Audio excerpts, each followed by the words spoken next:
Chapter 550. The staff of the Longhu Club weren't surprised that Lu Cheng lost to Tu Zheng. On the contrary, they felt that it was only natural. Even if he was the heavenly son of the era, he had only reached the inhuman stage for 11 months. How could he compare to Tu Zheng, who had been close to physical invulnerability for more than a year? It would be weird if he won. How could a 1-in-1,000 years freak appear again in 20 years? Sitting in a small cubicle, Almond stared at the computer screen on her desk. She didn't feel disappointed, and thoughts kept flashing through her mind. After joining the club, she specially bought the autobiographies of the Dragon King and other physical invulnerability experts to understand the commonalities of martial artists. She didn't want to offend the target of her service. If that happened, not only would she fail to get promoted, she might even lose her job. From those books, she realized that most of the mighty ones cared about winning and losing. The only difference was the extent. As the heavenly son of the era, who had the potential to reach physical invulnerability, Lu Cheng should have a similar mentality. Although it was just an internal practice match, he would most likely feel depressed. It wouldn't be too much, but it would definitely be there. At this time, she could pretend to meet him by chance, praise him a little, express her admiration and envy for his bright future. That would earn her a good impression and recognition. If he had lost a crucial match, she might not dare to go. At that time, martial artists would either be like a powder keg and urgently need to vent their emotions. Otherwise, they would feel so bad that they wanted to be alone and didn't want to be disturbed. At this level, it was just right. Not showing. Almond glanced at Huang Bin, who wasn't far away. She saw him staring at the computer intently and typing furiously. He didn't have any other reaction. He's chatting in the group chat. Most guys aren't as meticulous as girls. Almond picked up the cup and walked out of the door calmly. She headed to the washroom, intending to clean the cup without arousing any suspicion. After entering the washroom, she placed the cup at the corner of the sink. She turned and walked to the stairwell. With light steps, she came to the first floor. Outside the reserve team training ground in the northwest, Almond had just arrived when she saw Lu Cheng.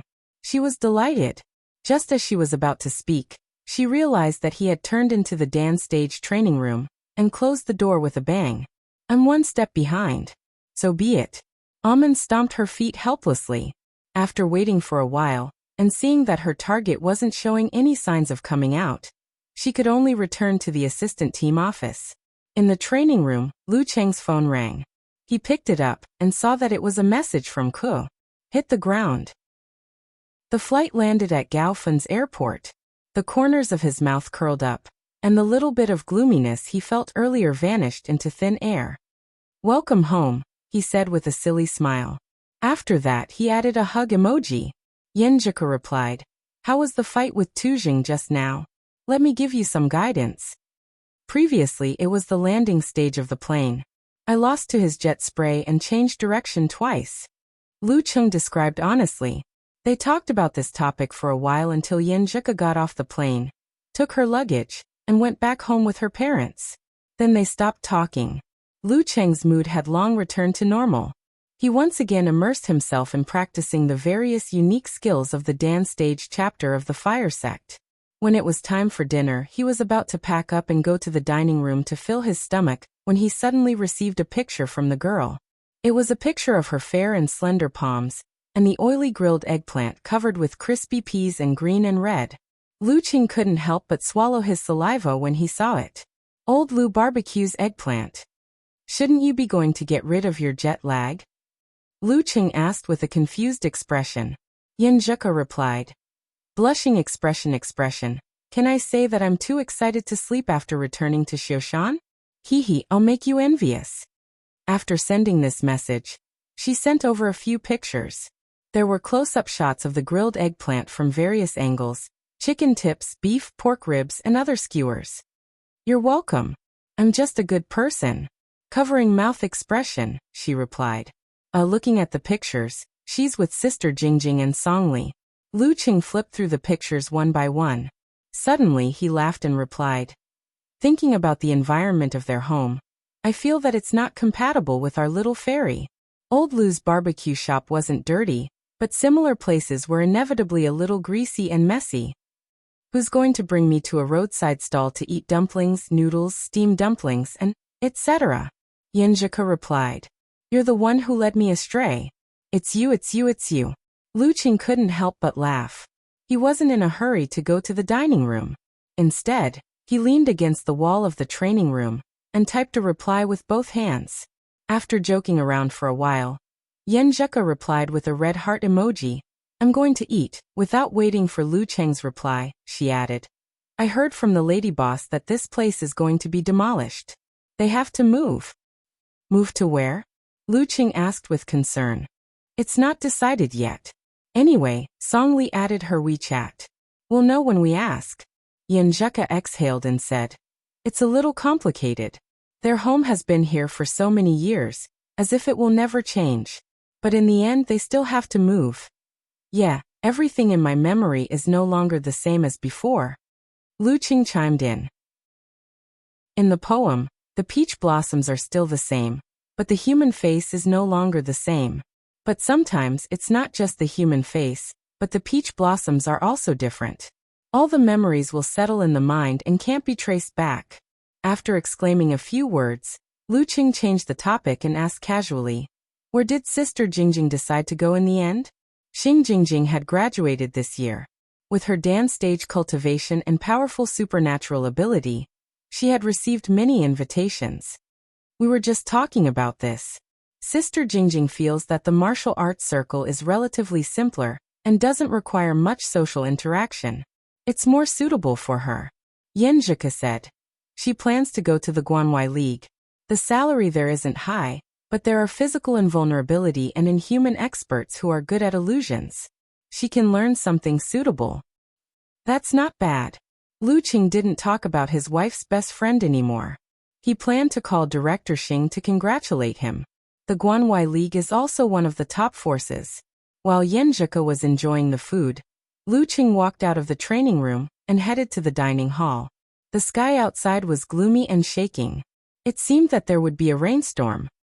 Mr. Lu, Amin and Huang Bin, who were waiting at the entrance of the dining hall, shouted at the same time.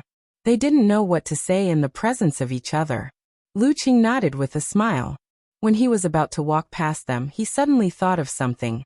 Didn't you say that the club reserved tickets for the home match for us? Yes. Huang Bin rushed to answer. Mr. Lu, how many tickets do you want? Amin thought quickly and asked. Do you want tickets for the away match? Away match? Lu Qing pondered and said. If it's possible, give me 2 tickets for every match until mid-August, regardless of home or away match. Yenjika came to Huaqing. He couldn't let her stay at home all the time. That would be boring. If it was a home match, he could treat it as a date. If it was an away match, he could leave a day earlier. It could be considered a short holiday. TSK, just thinking about it makes me happy. Okay. Amin agreed without hesitation.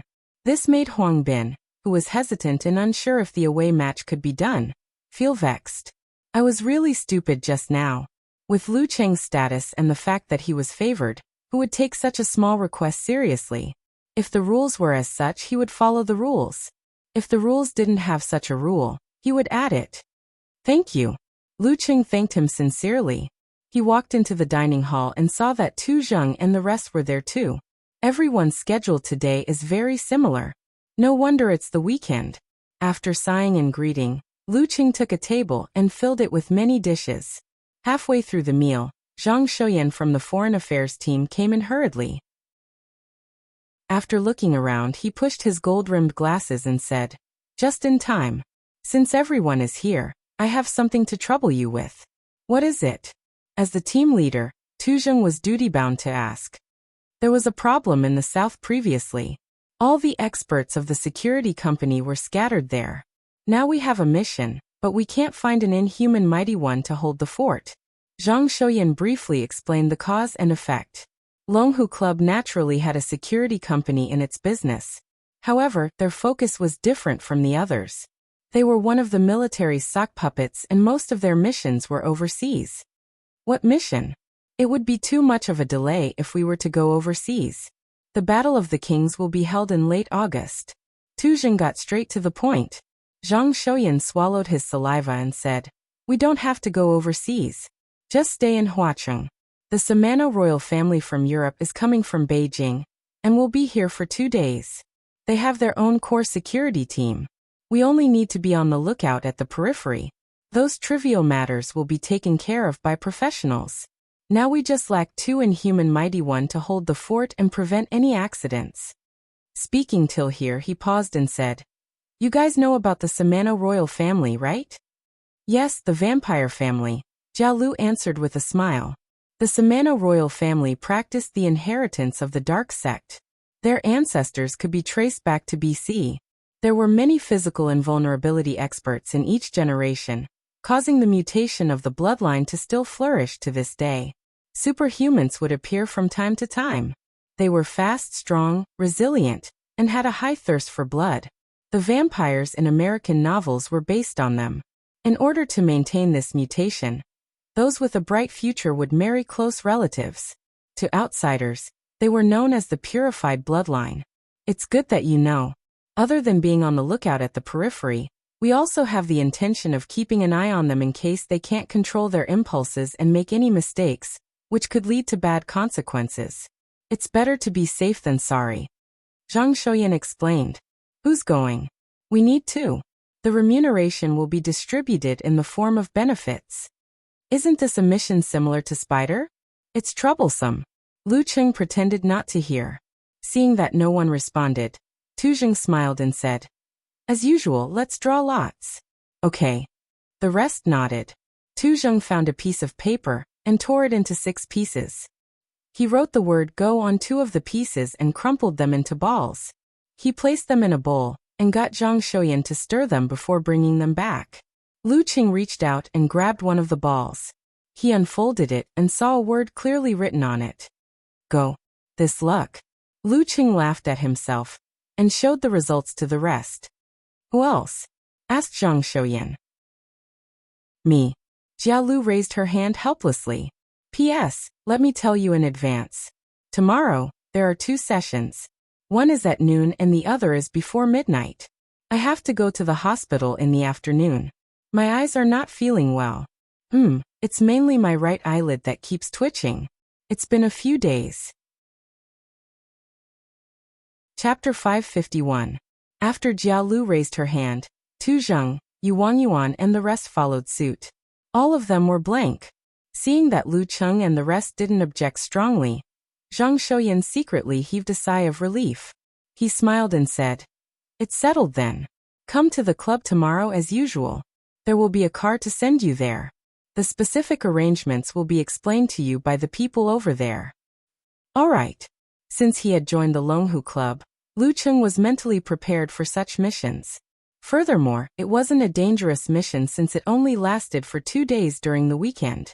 After seeing Zhang Shouyan off, he picked up his phone and told Yanjika about his bad luck. Yanjika quickly sent an emoji of covering her mouth and said, "I'm not laughing." Lu Qing smiled, covering face expression and sighing expression. "Cuckoo, you've changed. You weren't like this in the past. You only knew how to comfort me. When did you learn my lines?" Yanjika sent an emoji of sitting blankly. After chatting for a while, Lu Cheng threw his little gloominess to the back of his mind. While eating, he searched for information on the Samano royal family and had a heated discussion with his wife. The next morning after his training, he arrived at the club in the familiar SUV. He saw Jialu in black loose-fitting clothes. Her hair was tied into a ponytail. Faint traces of makeup surrounded her bright and watery eyes. She held a sheathed dagger in her hand. While looking around, she looked valiant. However, she didn't change her attitude as a bystander. "You're dressed quite professionally." She glanced at Lu Cheng and chuckled. Lu Cheng's clothes were also loose-fitting. However, it wasn't a martial arts suit. He didn't want others to see through his identity. The navy blue color set off his temperament well. "You're not bad yourself." Lu Cheng replied politely. "Sai, this kind of thing is quite annoying. If I have the time, I'd rather practice my martial arts and practice my moves. Wouldn't that be better?" Jialu waved the dagger in her hand. Currently, she was at the stage where her desire to improve was the strongest. She couldn't wait to be disturbed. Although the competitive atmosphere and competitive spirit would always exist, there would also be peaks and valleys. It was impossible for it to be so strong all the time. When a few people got along with each other for a long time, this aspect would fade. Just like the reserve team from before, it would only become active again when a newcomer joined and disturbed the tranquility. Because of this, Jiao Lu was stimulated by Lu Cheng. She also noticed that everyone else was working hard. How could she be willing to slow down and waste time? Lu Cheng smiled and said, "Anyway, I've already drawn it. Saying more will only ruin my mood. Let's just treat it as an adjustment and save energy for later." That's the only way. Before Jiao Lu could finish her sentence, she saw a black car drive over and stop in front of her. "Good morning, both of you." A man whose thighs and calves were almost the same size pushed open the door and greeted them with a smile. He also had a ponytail, wore Hawaiian-style shorts, and wore purple-rimmed glasses. He looked more like a director than a security company employee. Of course, if he didn't have a gun, he would look more like, "Hello." Lu Cheng and Jiao Lu retracted their expressions and returned the greeting politely. "Sorry to trouble both of you. Let's talk in the car," said the ponytail man as he showed his ID. As inhuman mighty ones, they were bold with their skills. Also, they noticed that the driver was Zhang Shouyan from the External Affairs team, so they sat in the back seat. After closing the car door, the ponytail man went to the front passenger seat. He turned his head and said, "My name is Xuejian. I used to be a member of the club, but now I'm working in a security company. You don't have to worry too much this time. Everything will be handled by professionals. You just have to follow the arrangements and wait within a certain area. Make sure that if anything happens, there won't be no one, and you'll be able to make it in time. There are many people in the day, so it's best if both of you work together. At night, you can take turns." Lu Cheng and Jiao Lu nodded at his words. Their expressions became relaxed. After Xuejian finished his explanation and confirmed a few questions, they took out their phones at the same time and went about their own business. In the next few hours, they went to the airport, to the hotel, and finally to the Grand Banquet Hall. Throughout the entire process, they didn't have to watch the surveillance cameras or be on high alert. It was all other people's business. In other words, before an accident happened, they were just there to fill in the blanks. In the luxurious yet low-key banquet hall, Lu Cheng and Jiao Lu stood in a corner, wearing undetectable earphones. They looked like the most ordinary security guards. However, it was just an appearance. The unprofessional Lu Cheng would occasionally look at his phone screen with a smile and type furiously. At other times, his eyes would be half closed, making use of the free time to think about the remaining secret arts of the fire sect in the Dan stage chapter and simulate them in his mind. Jiao Lu paced back and forth. This was the 39th time she had done this today. Looking to the side, she sighed, half out of curiosity. "Aren't you bored? Are you okay?" Lu Cheng gave him a puzzled look. "You seem to be having a good time?" Jiao Lu thought for a long time but couldn't think of the phrase enjoying oneself. "That's because I have a wife. You probably need a boyfriend." Lu Cheng ridiculed. "Isn't it the same everywhere you play with your phone?" Oh.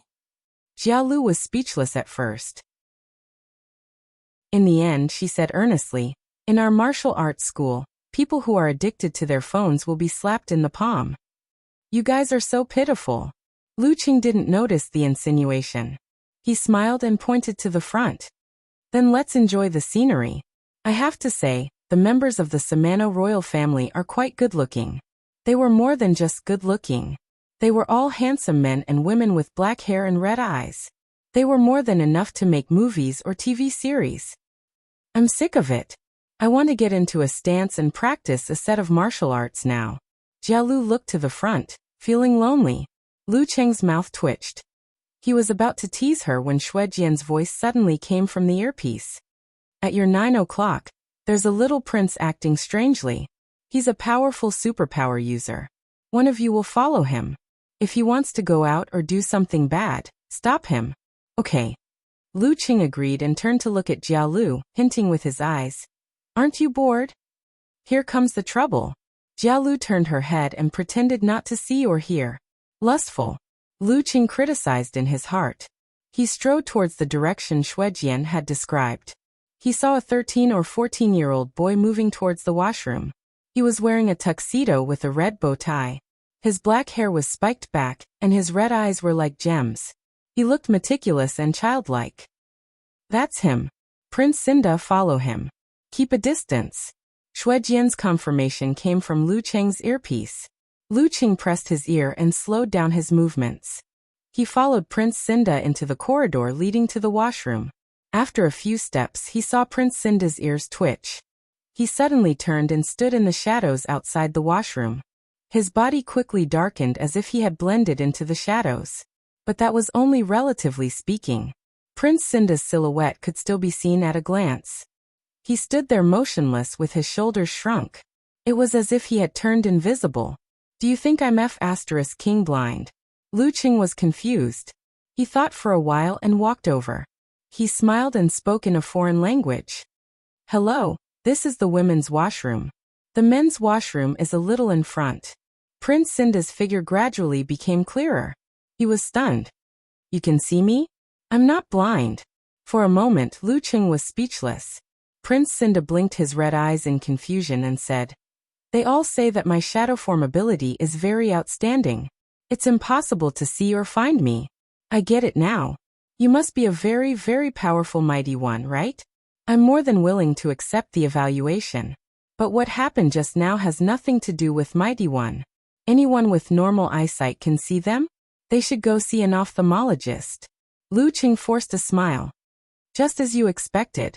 I knew I could meet a mighty one this way. Prince Cinda muttered and revealed a childlike smile. No, he was a child.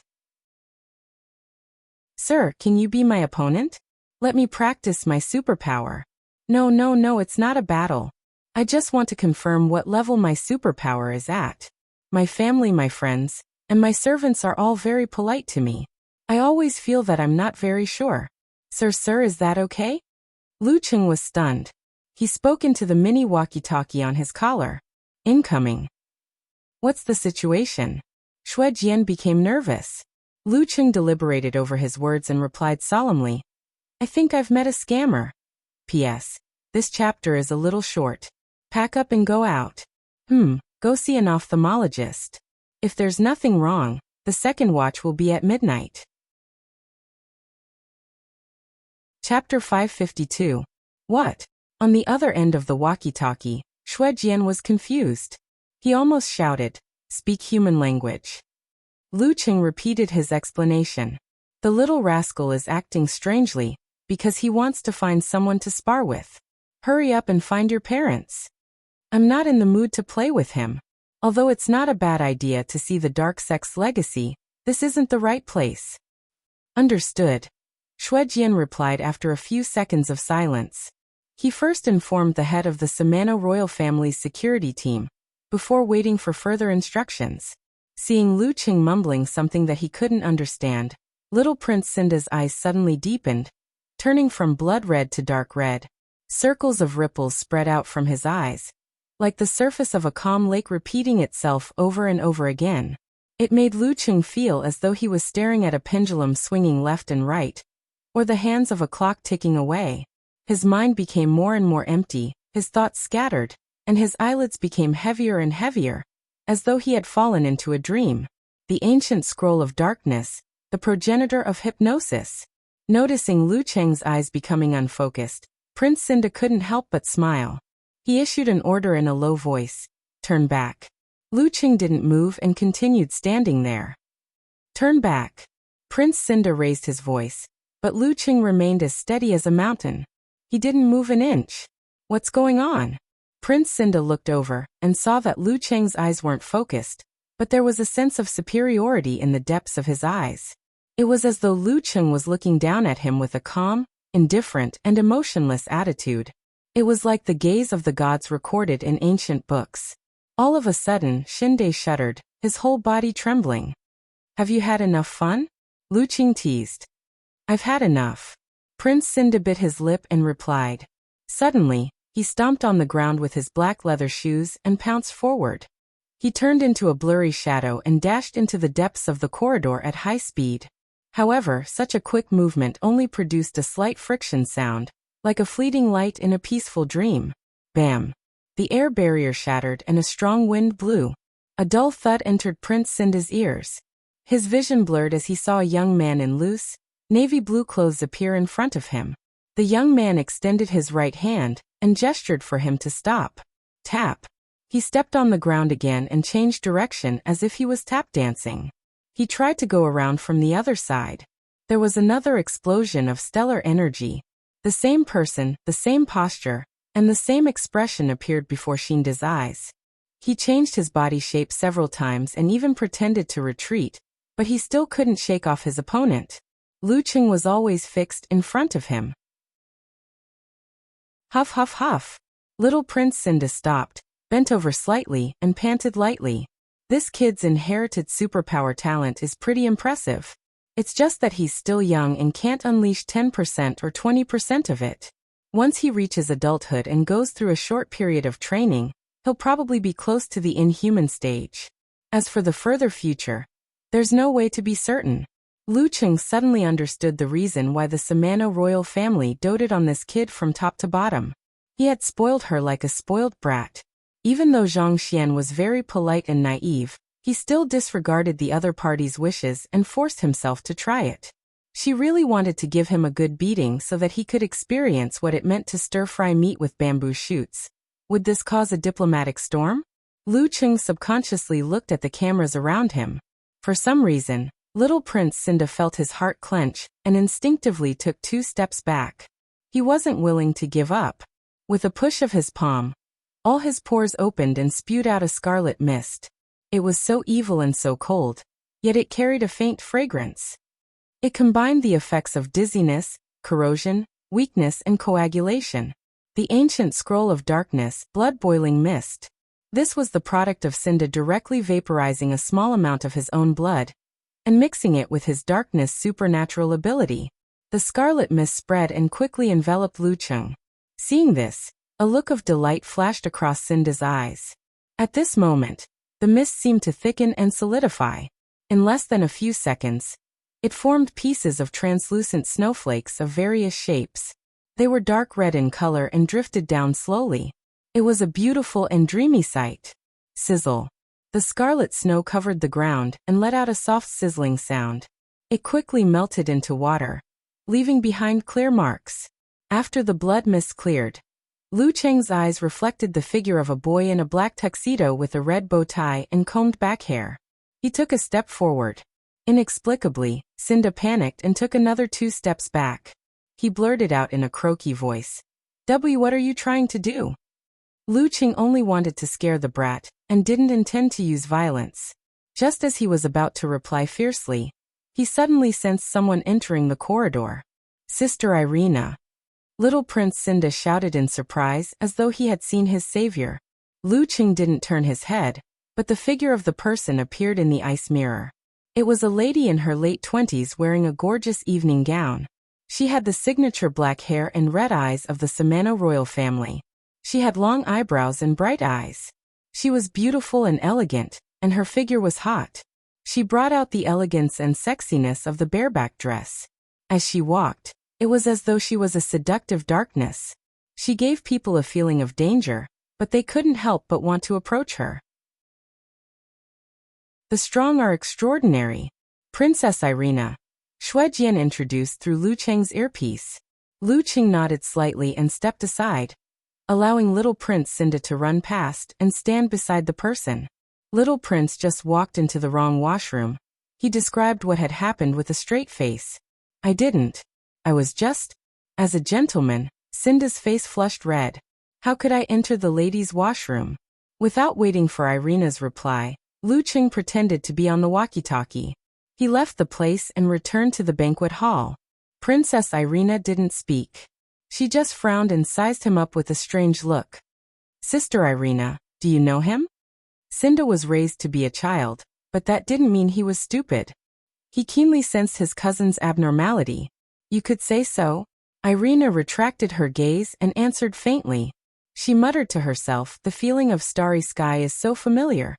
Ever since Lu Qing was listed as the heavenly son of China, The intelligence agencies of various countries had been collecting information on him. He was a key target of observation.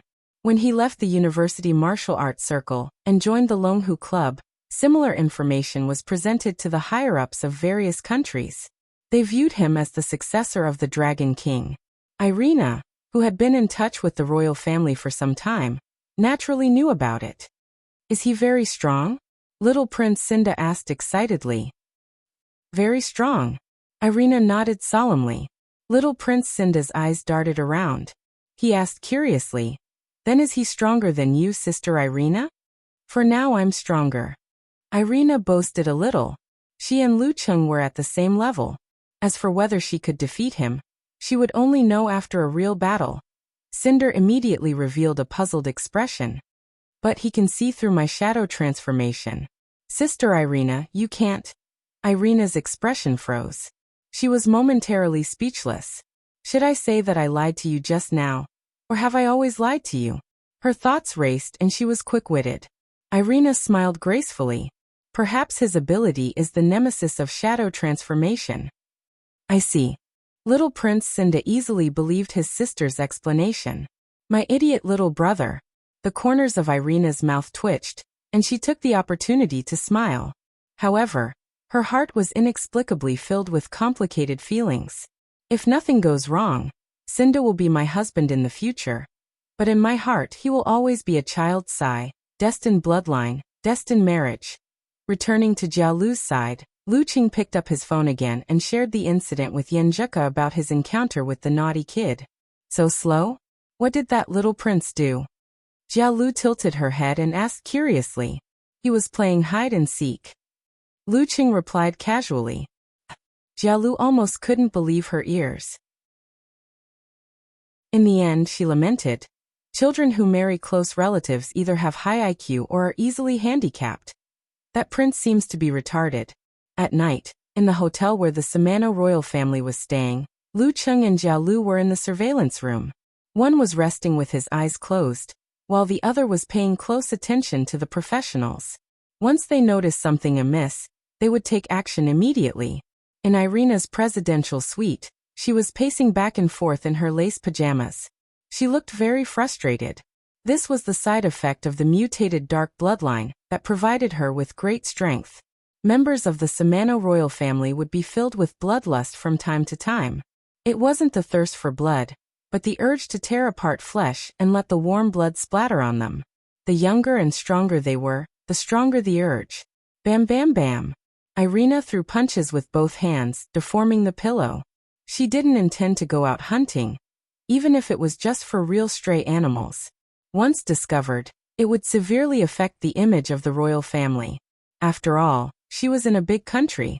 After taking 2 deep breaths, Irina sat by the bed and removed the necklace around her neck. She pulled out the amulet that had fallen into her cleavage and held it in her palm. It was as though there was a starry sky in it. Countless feelings mixed together, but there was a calming feeling within. After 10 minutes, Irina exhaled, calmed down and released her palm. The amulet was brand new, as though it had just come out of the oven. It was silver white and embedded with a few pure gems. In the middle of it was a complicated seal script from China. Confrontation. Chapter 553. After calming down, Irina lowered her head and looked at the amulet in her palm. She muttered to herself. No wonder the starry sky felt so familiar. So it's because of this. After 10 seconds of silence, she stood up, picked up her phone, and walked to the window. Her black hair draped over her back like silk, complementing her white lace pajamas. Looking at the city that never sleeps and the flowing galaxy, she dialed a number using the satellite hotline. After a series of beeping sounds, a languid male voice sounded. Still awake? Irina took a deep breath and looked into the distance. She said calmly, "Go, I met someone. He's a little similar to the amulet you gave me. They both smell like the starry sky." "What?" The man on the other end of the phone blurted out. After a few seconds he asked in a deep voice, "Who is it?" "Lu Cheng, the heavenly son of China." Princess Irina narrowed her blood-red eyes, reflecting the lights of thousands of homes. "Got it. The man paused for a moment before replying. Don't provoke him or attract his attention. I'll make arrangements for the rest. Okay, I just wanted to inform you. Irina smiled and asked, is the sun still so bright in John Weilberg? Her beautiful face was expressionless, without a trace of a smile. Yes, I'm sunbathing and about to fall asleep. The man on the other end replied with a laugh. After chatting for a while, they hung up. Irina was still standing by the window. Her pajamas were pure white, her hair was black, and her eyes were blood red. Her gaze was deep and distant as she looked at the outside world. She muttered to herself, Go, does your mystery have anything to do with this? The Samano royal family's security team was not only responsible for guarding against accidents and ensuring safety, but also keeping an eye on some of the bloodline members and preventing them from venting their anger outside. That was the responsibility of damaging the country's reputation. Therefore, the night passed without any incidents. Lu Cheng and Jia Lu had a rather relaxing time. It was the same the next day. The schedule was tight, with talks, visits, balls, and even banquets. TSK, what did you do yesterday? Did the Samano royal family's princess take a liking to you? She kept looking at us. She kept looking. Jia Lu took a look at the beautiful Irina, took a deep breath, and clicked her tongue. Lu Qing curled his lips and said, You like me? She wants to fight with me. She's also an expert of a similar level. She'll definitely be delighted to meet a worthy opponent. He had done his research beforehand and was very clear about Irina's strength. Then why didn't she look at me? Jia Lu retorted. As soon as the words crossed her mind, she was immediately annoyed. Just pretend I didn't ask. The answer was very simple. Lu Cheng was the heavenly son of the era and had a great reputation. She had been promoted in the martial arts school, but had never won a prestigious championship. Although her talents and strength were not bad, they were not widely known. For the princess of the Samano royal family, she really didn't know who he was. Good thing I don't have to answer. Lu Qing joked with a smile. My answer is that you are too weak. This would make Jia Lu furious, right? Just as Jia Lu was curious and wanted to get to the bottom of this, Irina slowly walked over with a glass of pale golden champagne. Hey, she's here to challenge you to a duel. Do you accept? Jia Lu asked with great interest as a bystander. I'll have to ask Shuejian. Lu Qing was not a coward and was eager to give it a try. Irina stopped in front of him with a graceful posture. Her lips curled into a smile. She said in English, Lu, has anyone ever told you that you smell good? What kind of script is this? Miss, did you say the wrong lines? Lu Qing was confused. What happened to the agreed duel? After a few seconds, he came back to his senses and shook his head in confusion. No. Cuckoo often says that I'm smelly. Irina frowned slightly before breaking into a smile. That's a pity. After that, she turned around and walked back to the center of the banquet. What did she mean? Lu Qing looked at Jia Lu perplexed. Jia Lu was also stunned. Her bright eyes were filled with confusion. After a while, she seemed to have come to a realization.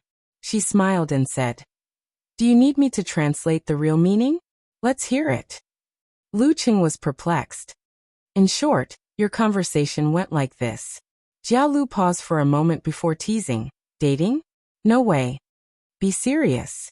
Lu Qing did not expect Jia Lu to be such a girl, and was almost speechless. This girl usually looked lively, but was actually the type that kept people at arm's length. She liked to watch a show but was unwilling to get involved. Who knew she had such a side to her? Jia Lu chuckled and said, I'm serious. If she wasn't dating, why would she say that you smell good? Shouldn't she at least have a chat and talk about the dishes for dinner? If you answered, you're the first one, or is that so? What does it feel like? You could have slept with the princess tonight. Although they're going to the airport later, you still have time. Are you regretting it? This was the first time she had encountered such a situation. She was really interested. I'm glad that I didn't answer correctly. Lu Qing wiped the non-existent cold sweat on his forehead. He felt that Jia Lu's words made sense. If he had answered wrongly and gotten Princess Irina to pester him, he wouldn't be able to clear his name even if he jumped into the Yellow River. How could he face his little fairy then? I'm not considered handsome, and my temperament can only be said to be that of a strong person, the kind that's gentle and reserved. As for my taste, it's even more illusory. Did Irina approach me to collect stamps? Or did she have other motives? Could it be that the Samano royal family is really like the vampires in novels where they can do great things by sucking a small amount of my blood? Lu Cheng's thoughts ran wild as his imagination ran wild. After that, there were no more incidents until the Samano royal family arrived at the airport after the farewell banquet, and flew out of China. Alright, your mission is over. Sorry to trouble you too. Shuejian's voice sounded in Lu Cheng and Jialu's earphones. Phew, finally free. Jialu took off her walkie-talkie and looked at Lu Cheng. I can't wait until tomorrow, so I can go to the club's training ground to practice my martial arts. Me too. Lu Cheng smiled and chimed in. Jialu's thoughts jumped and she suddenly said, I haven't sparred with you yet, right? Why don't we not draw lots on Friday and challenge you directly? She wanted to experience the prowess of the heavenly son of China, find the gap and catch up head-on. This week. Not this week. Maybe next time. Lu Cheng thought for a while and rejected her suggestion. Why?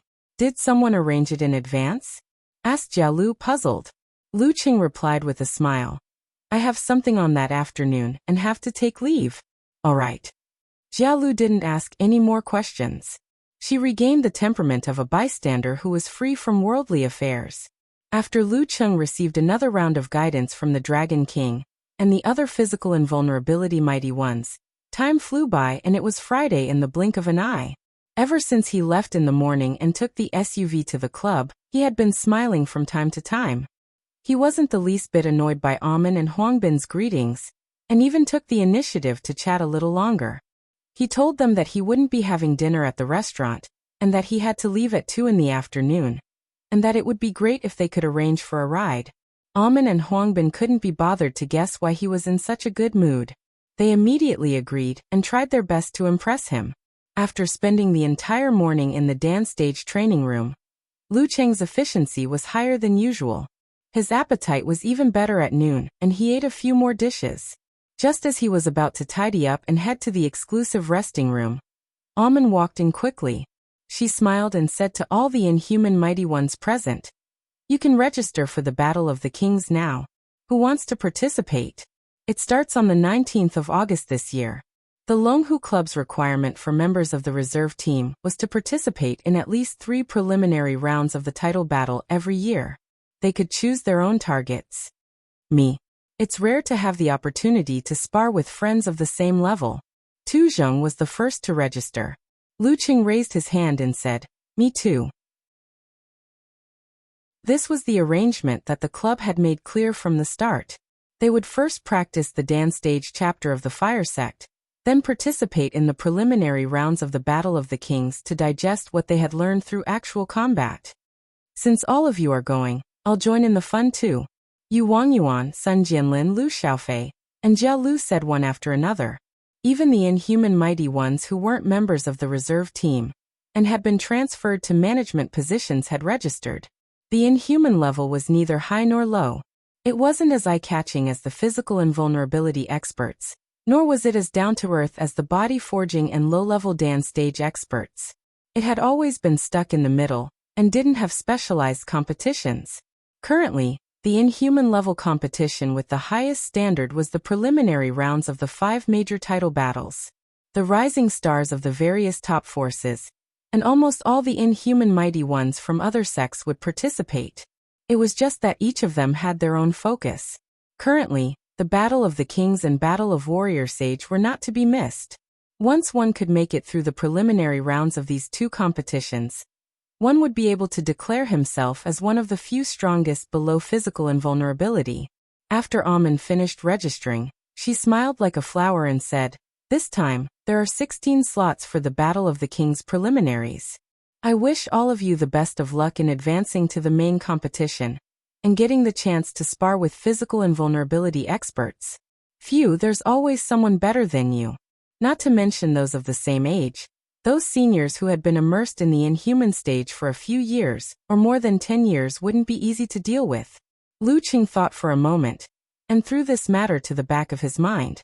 After all, there was still more than a month to go. After packing up and making some adjustments, he got into the commercial car with a smile on his face and left the club. The most important thing today was to go to the airport to pick up Cuckoo, his wife. Chapter 554. July 17th, Friday, watching Heishui Airport. Lu Qing sent the driver away and waited patiently. He also teamed up with little Ming to play a few rounds of games. When the software informed Yen Zheka that her flight was about to land, he quickly announced that this was the last round, and gave away his life absent-mindedly. After a while, the girl turned on her phone and sent a message to confirm that she had landed. "I've been waiting for a long time." "Hands on hips expression," replied Lu Qing. "You're flying to Kingstown, so am I," Yen Zheka said. "Chin up, rolling eyes expression. Just now a boy saw that my luggage was very heavy and wanted to help me carry it. Then he realized that I could do it with one hand. His expression was quite interesting. Haha, good-looking people can really feel the kindness of the world at any time." Lu Qing flattered without leaving a trace. While chatting on and off, his eyes suddenly lit up. He saw Yen Zheka carrying a small black backpack and dragging an orange suitcase. She walked out and entered the arrival hall. The girl's black hair fell down, slanted bangs, pure and beautiful. She wore a simple white t-shirt and dark denim shorts that only reached half of her thighs. She wore a pair of clip-on sandals, revealing her slender white legs and pink and healthy toes. She looked fresh and youthful. Lu Qing walked up to her, smiled at her and took the suitcase. "You need to be qualified to carry Micah's luggage." He continued the previous topic. "Of course." Yen Zheka smiled and raised her chin slightly. Lu Qing stopped and stared at her. He suddenly laughed. "I thought you would dress like a fairy, but you're dressed like a girl next door." Yen Zheka's eyes narrowed. "I'm just afraid that someone can't control himself and let his animal instincts take over. Every time I dress up, someone's eyes are not right. It's like a person who has been hungry for a long time seeing a big meal. Aren't you on your period today? How can I let my animal instincts take over?" Lu Qing felt wronged. Yen Zheka puffed up her cheeks, widened her eyes and pretended to be angry. "That's why I'm afraid." She was afraid that someone would ask for help in other ways. She thought that after not seeing him for a month, her heart would soften, and she would be influenced by him even more. She blushed and didn't finish her sentence. She immediately changed the topic and asked seriously, "Where are we going now? When was I not following the rules and only showing my love during your time?" Lu Qing pretended to be wronged. Yes, you deserve to be praised. Keep up the good work." Yen Zheka had only said that in a hurry. She immediately pursed her lips and reached out to touch her husband's head. "Do you think I'm a child?" He pulled the girl's wrist and gestured with his chin at the location he had already scouted. "Let's rent a car first. It'll be much more convenient for us to go on dates and buy groceries." He didn't have a driver's license, and he had the club to arrange things for him. Cook could only come to America during the winter and summer holidays. If he bought a car directly, he could only eat dust most of the time. It was better to wait until he had booked a house and moved in before he considered it. During this period, he would rent a car to deal with it. "Okay." Yen Zheka nodded lightly and walked a few steps before asking in confusion, "Chung, you got your driver's license?" Based on a certain someone's personality, shouldn't he have come to show off a long time ago? "No." Lu Qing chuckled. "I can only rely on you." Although he could drive by himself, without a driver's license, it was best not to break the law. Yen Zheka opened her pink mouth, feeling both amused and annoyed. She waved her arms and said, "Okay, I'll drive you. Sai, as the head of the family, you have so much to worry about and so much responsibility. That's what a head of the family should be like." Lu Qing smiled and flattered Cuckoo. When they arrived at the car rental office, the two went through the formalities and paid part of the fee. They picked an Audi TT that Cuckoo was comfortable with. After seeing the staff leave, Lu Qing signaled Yen Zheka to wait for a while. Then he opened the car door on both sides and took a deep breath. His abdomen bulged like a ball. He activated the ice spirit force, opened his mouth and sunk his chest and abdomen, exhaling the air he had just inhaled. Whoosh! Suddenly, a strong wind blew in the car and the chill rushed. The accumulated heat of the summer dissipated instantly. It was many times more effective than the air conditioner. Whoosh, whoosh, whoosh. Lu Qing did it several times in a row, and the seats and the center console were all back to normal. Yen Zheke was dumbfounded, staring blankly at the side. What kind of operation is this? Lu Qing stopped and straightened his back. He gestured for her to get in and said with a smile, a friendly reminder. If the car is not parked in a shady place in the summer and has been gone for a long time, you need to cool down and ensure ventilation.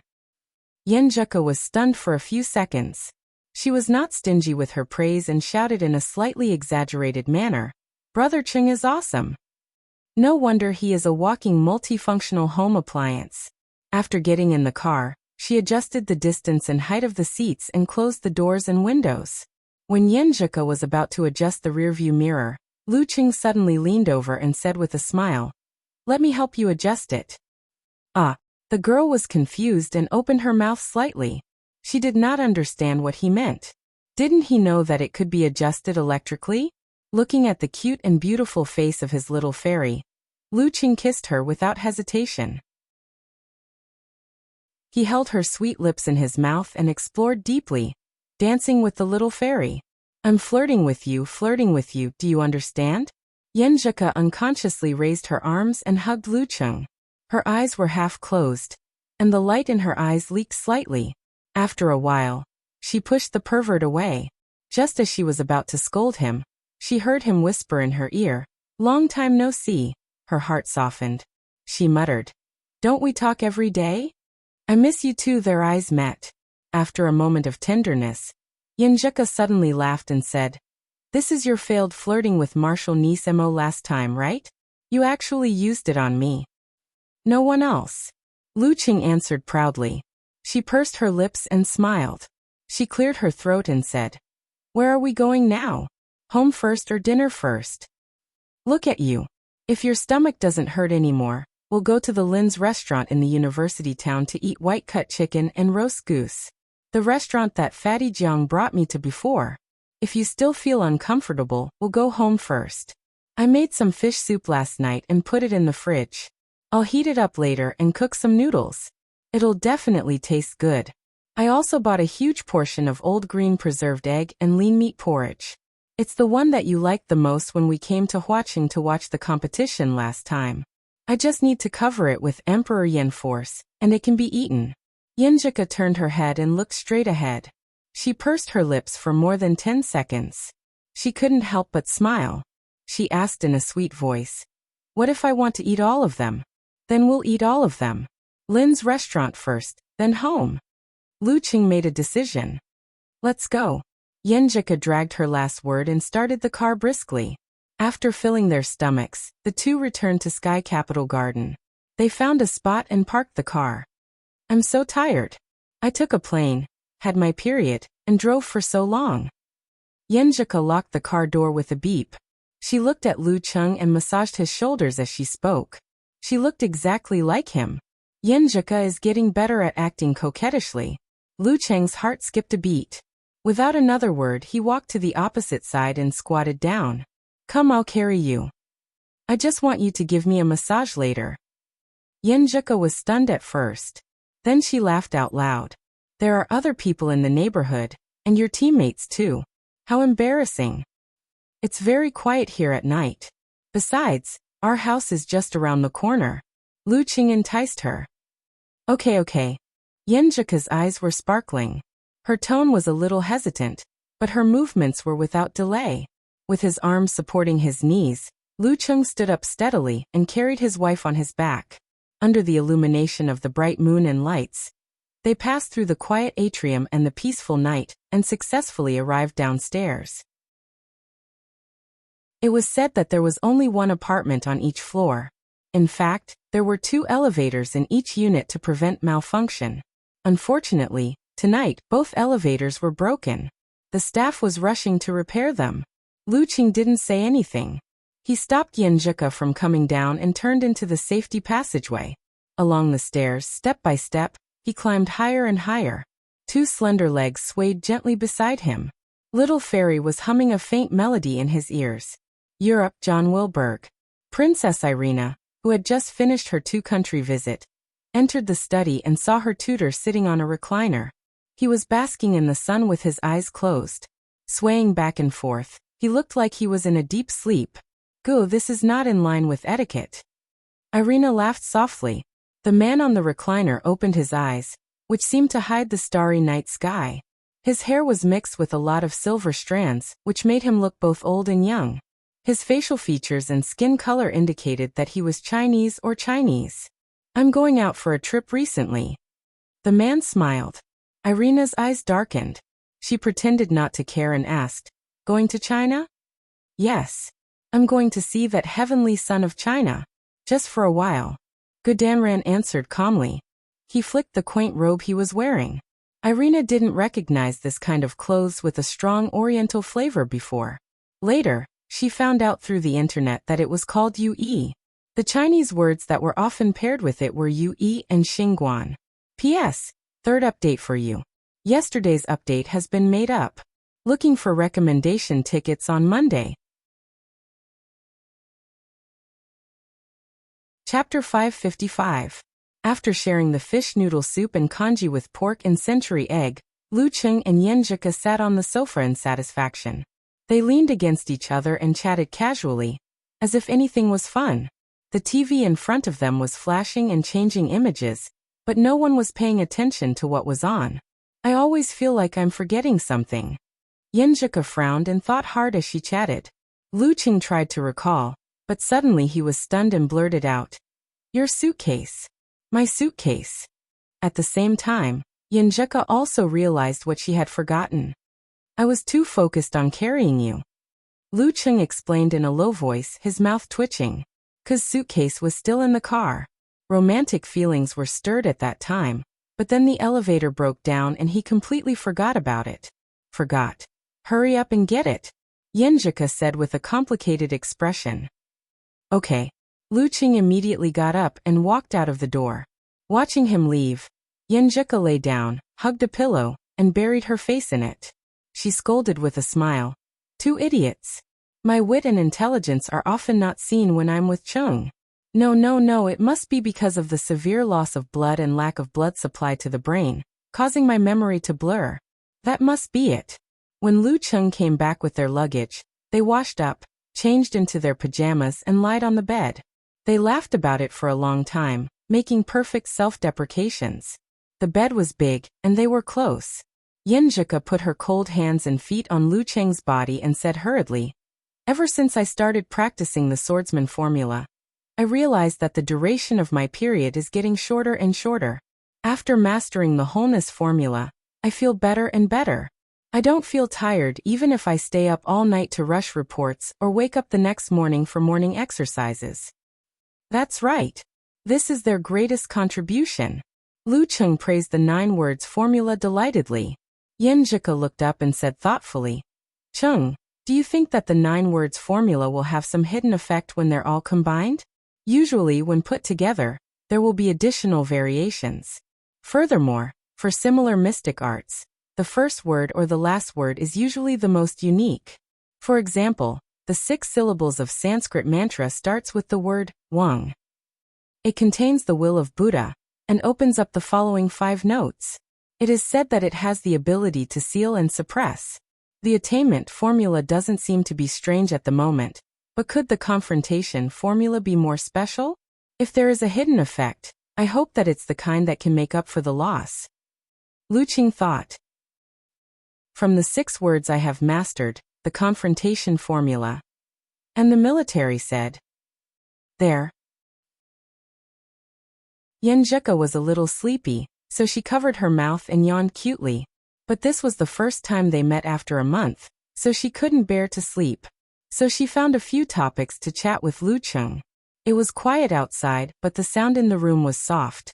It was peaceful and warm. Isn't that Princess Irina sexy? Lu Cheng had shared with his little fairy about how Irina had said, smells good, out of nowhere.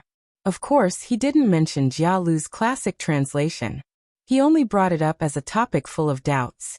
Yenjika didn't feel that Irina was openly flirting with her husband. After all, Jia Lu was beside them. As a member of the royal family, no matter how open she was, she had to consider her reputation.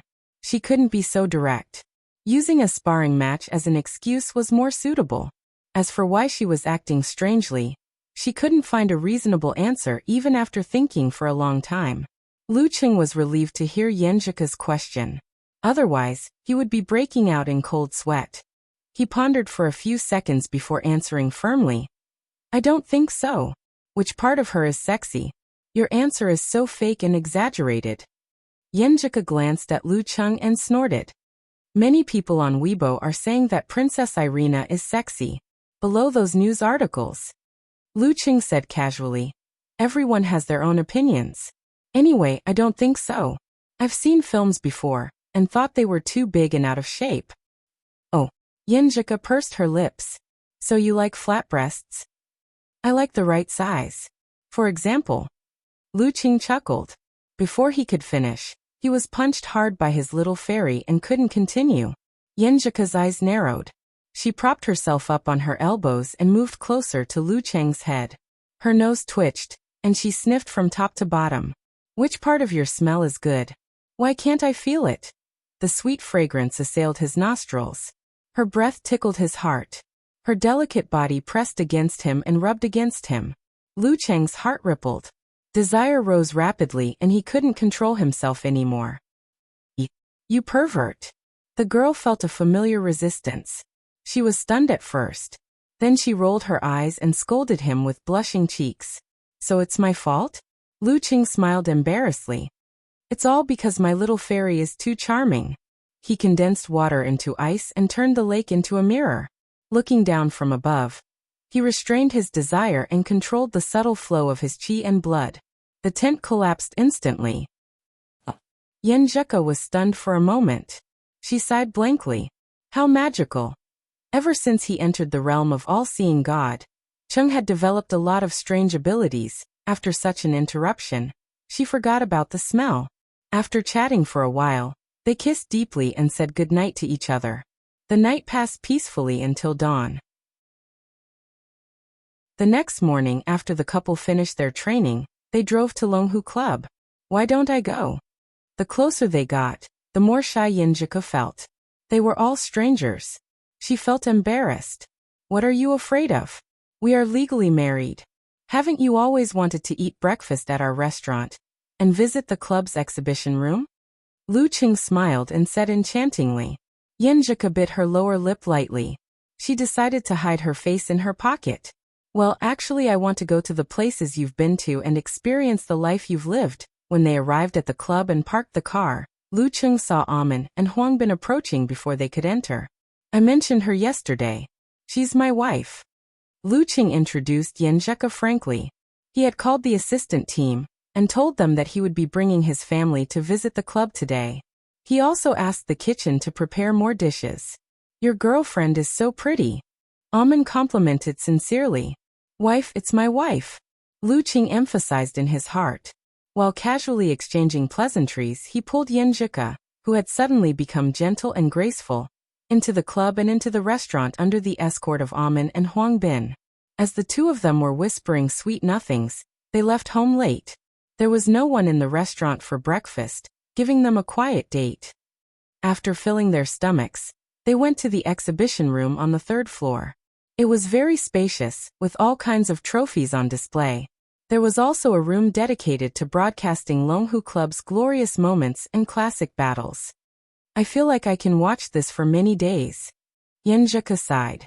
She turned to Lu Qing and said, You go ahead and practice. I'll be fine here. Seeing Lu Qing hesitate, Amin stood up immediately. Mr. Lu, don't worry. I'm free today. I'll keep Miss Yin company. I won't let her be unfamiliar with this place. Everything else could be pushed aside. Thank you. Lu Qing was relieved. He smiled sincerely and nodded. His impression of Amin improved instantly. This girl is very reliable. I'm going to the training room. Let's talk on QQ. Lu Qing raised his phone to Yenjika and got a sweet smile in response. Huangbin, who was watching from the side, felt bitter. He wanted to compete with Lu Qing, but he didn't dare. A grown man trying to curry favor with Lu Qing's girlfriend. No matter how sincere he was, it would make Luqing feel uncomfortable. It would be counterproductive. This society is unfair to men and women. But sometimes it's more convenient for girls to do things. Amin didn't notice Huangbin's expression. Her mind was filled with Luqing's sincere thanks. This is unprecedented. She suddenly felt that she had found the pulse of this heavenly son of the era. He's probably a henpecked husband. Pleasing his girlfriend is more effective than pleasing him. They focused on practicing martial arts and chatted occasionally. Once it was noon, Luqing immediately left the training room. He went to the exhibition room to watch classic battles with his little fairy for half an hour before heading to the dining hall again. At this time, Tu Zheng, Jialu and the rest were still eating halfway and hadn't left yet. This is my wife Yinjika. Luqing smiled and introduced her to everyone. This is the captain of our reserve team, Tu Zheng and Team Tuesday. This is Yu Wang Yuan. A perfect match. Tu Zheng and the rest praised with a smile. She's also very talented. Luqing complimented. He didn't exchange more pleasantries with them, and pulled Yinjika to choose the food. When the table was filled with food, Yinjika looked left and right. She lowered her voice and laughed. It feels like I'm here to declare my sovereignty. Yeah, do you want a stamp? Luqing raised his arm and said humorously. Just a stamp that says only for little fairy? Yinjika looked up and said jokingly. I want to cover my face so that everyone can see it at a glance. Come. Luqing laughed and pointed to his mouth. In return, he got a flirtatious look. Just like that, the two of them settled down in Huaqing. They went on dates during the weekends. Usually, one would focus on practicing martial arts and rest early while the other would visit, study, discuss, or interact. It was a sweet and warm life. When the girls' period was over, Luqing almost tasted the feeling of not attending morning court. Fortunately, he persevered with great perseverance. In the blink of an eye, August came. Longhu Club would begin its 2-week away trip. Yinjika would have to return to Xioshan in the middle of the month to spend some time with Father Yan and Empress Dowager. She would come back for another 2 or 3 days before flying to Connecticut. She would depart from Huaqing. August 5th. The night was dark and the sea was dark. A ship sailed over the international waters and stopped at the border. All right, you can go back now. A man wearing a simple feathered coat said to the ship owner. His black hair was mixed with silver strands, but he looked very young. Ah. The ship owner looked left and right, but didn't see anyone coming to help. At this moment, his heart skipped a beat. He turned around and saw that the strangely dressed man was nowhere to be seen. Splash. The sea crashed onto the shore and rolled up waves. A figure walked out of the water. His hair was wet and his clothes were sticking to him. Stepping onto the beach, the man walked while ice flakes fell. In the end, white steam rose around him, and he was as dry as before. P.S. Looking for recommendation tickets on Monday. Chapter 556. August 9th, Sunday, 8 o'clock p.m. A taxi turned the corner and headed for Sky Capital Garden. Luqing sat on the right and looked out of the window. He suggested to Yinjika, why don't we let the driver drive us there and buy some fruits before we go home? Ke had always been full of praise for the fruits in Huaqing. No, there's more in the fridge. She made a gesture to relax her neck. I'm so tired from the flight. The Longhu Club's competition this week was to go north to Jinfeng City and challenge the Guanwei League. They had almost crossed the entire country. Luqing and Yinjika set off on Thursday, August 6th. They went to see Xingjingjing and watched the battle. It was a short trip, so it was inevitable that they were tired from the long journey. Yeah, you're right. Even my waist and back are a little sore. Luqing tried to agree but was stopped by the girl's expression. He quickly changed the topic and said with an embarrassed smile, it's a pity that we're not going to Jinfeng in winter. Yeah. I want to buy a popsicle on their Central Street. It must be very interesting. Yinjika said excitedly. Also, there are holes in the ice to catch fish downhill skiing, and she listed her unfulfilled wishes one by one, as if she was making a list. Yeah, we'll go again next time. Luqing recalled the delicious food. I think their stewed fish is just so. Maybe it's because I didn't eat good food. but the Korean food is pretty good. Yeah, we didn't have the chance to eat the barbecue skewers this time. I wonder what's the difference between the barbecue skewers in Xioshan, Songcheng, and Huadu. Yenjika rolled her eyes and suddenly felt a little hungry. At this time, the taxi stopped at the main entrance of Sky Capital Garden. Lu Qing paid with his mobile phone and got off first. He took his backpack and his wife's luggage so that they wouldn't forget. Hand in hand, they walked slowly. After a few steps, they suddenly saw a shadow coming out from the side of the road and going to the opposite side of the road. Lu Qing looked and found a man in a short-sleeved polo shirt. He looked very young, but his black hair was mixed with a lot of silver, so it was hard to tell his age. The man looked straight ahead, as if he was waiting for something, but it didn't happen, so he planned to leave. When they brushed past each other, Lu Qing felt a slight change in the jindan in his lower abdomen. However, when he formed the ice mirror and examined it carefully, he didn't discover anything. It seemed to be just an illusion. What's wrong? Yenjika sensed something and turned her head in confusion. Nothing. Lu Qing shook his head and answered. In the end, the jindan was only an external object and did not belong to him. He hoped that he could gather the 9 words formula as soon as possible and figure out its mysteries, so that he would not be taken advantage of in the future. From the corner of his eyes, he saw that the man just now had waved his hand and stopped a passing taxi. He got into the taxi and left the place without doing anything strange. After the confusion dissipated, Lu Qing threw this matter to the back of his mind and returned home with his wife. The two searched for ingredients in the fridge and helped each other to make 2 bowls of noodles for supper. If I eat like you every day, I'll get fat sooner or later. Yenjika looked at the 2 empty bowls with grievance. Well, a certain someone's basin. You can watch me eat. Lu Qing snickered. Great, you bully me. You only let me watch and not let me eat. Yenjika's eyes sparkled and she smiled. Lu Qing didn't dare to continue this topic. He sighed and said, Sai, you're going back to Xioshan tomorrow.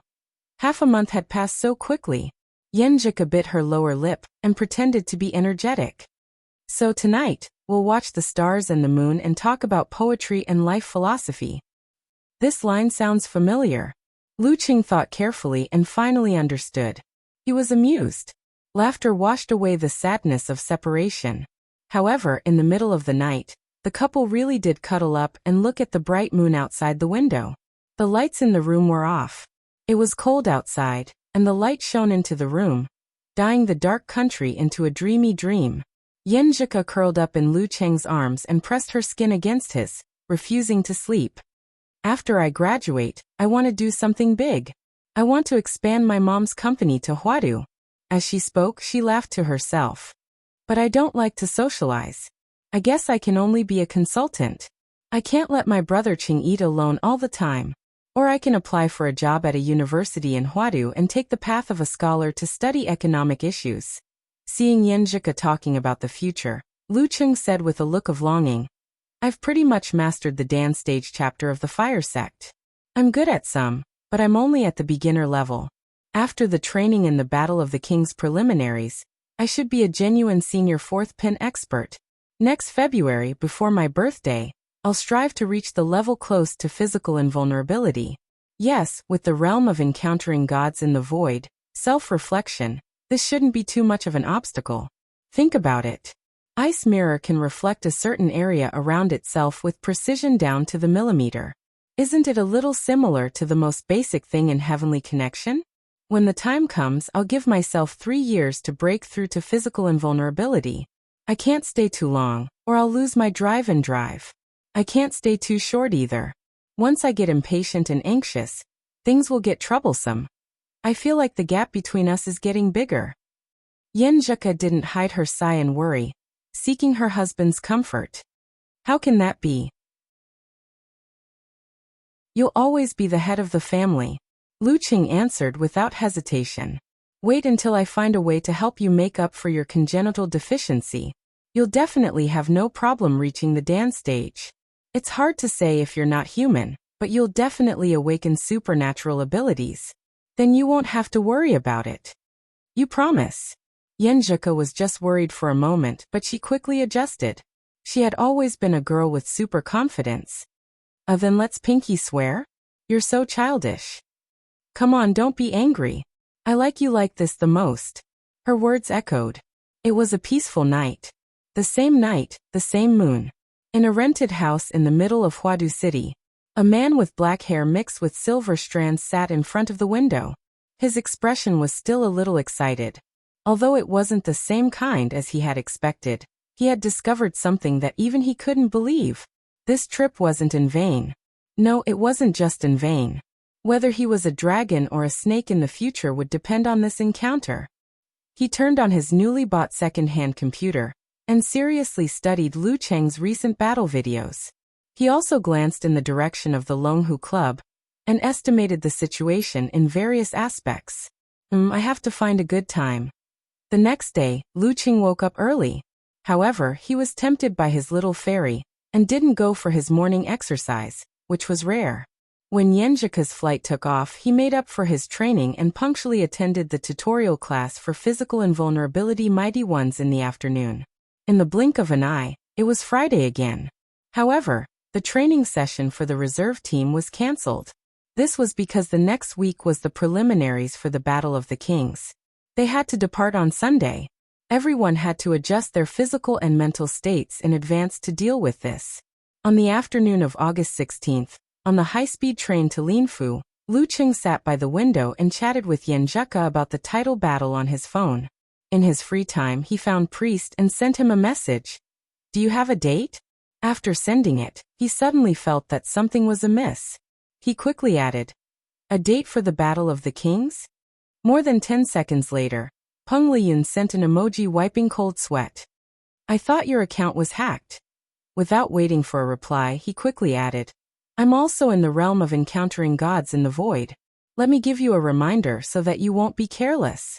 If you want to win, you have to win against an opponent in the best condition, right? This guy's improvement is fast. Lu Cheng secretly praised. Laughing out loud expression, he replied, I think so too. Priest actually dared to reveal his strength now? Has he developed his wave after wave divine skill before the competition? Peng Liyun didn't continue on this topic. He changed the topic and said, Runli is confirmed to be participating. Daxing Temple has also sent a few outstanding mighty ones. The same goes for the other sects and families. Don't underestimate them. Speaking of which, I haven't really fought with a direct disciple of Daxing Temple. This is a good opportunity to experience it. Hands on hips expression. Lu Cheng said excitedly. I say, Lu Cheng, can you not send me childish emojis when you're talking to me online? Every time I see you send such emojis, I'm thinking how sad it is to be defeated by such an opponent. Peng Liyun sent an emoji covering his face and sighing. He didn't delete all the words. Damn, Taoist, you have such a venomous tongue? Also, what does that too mean? Explain. Before Lu Cheng could type, a message from Runli suddenly came in. Lu Cheng, I think we've only fought once? And it's a draw. Let's determine the winner this time. Sure. Lu Cheng agreed without hesitation. At this moment, he thought of An Chaoyang and wondered if he should ask Hipster if he would be participating in the preliminaries of Battle of the Kings. This guy had said a while ago that he was about to break through. Did he? Before Lu Cheng could ask An Chaoyang, Hipster had already sent him a message. I'm in Linfu. Want to meet for dinner tonight? Sure. Lu Cheng sent an emoji of there's only one truth. You've broken through? Yeah, I've finally reached the inhuman stage. I've also stabilized my foundation. And Chaoyang replied, half happy and half sad. Congrats, congrats. Lu Cheng glanced at Tu Zheng and the rest at the side and lowered his head again. He found a name but didn't dare to ask. This name was brother-in-law. Ke said that he hadn't broken through in June. If he were to ask if he would be participating in the Battle of the Kings, it would definitely be a blow to him. Forget it. There's still a chance in the future. Lu Cheng was in a slightly complicated mood when the high-speed train stopped at Linfu Station. This was a city famous for the Battle of the Kings.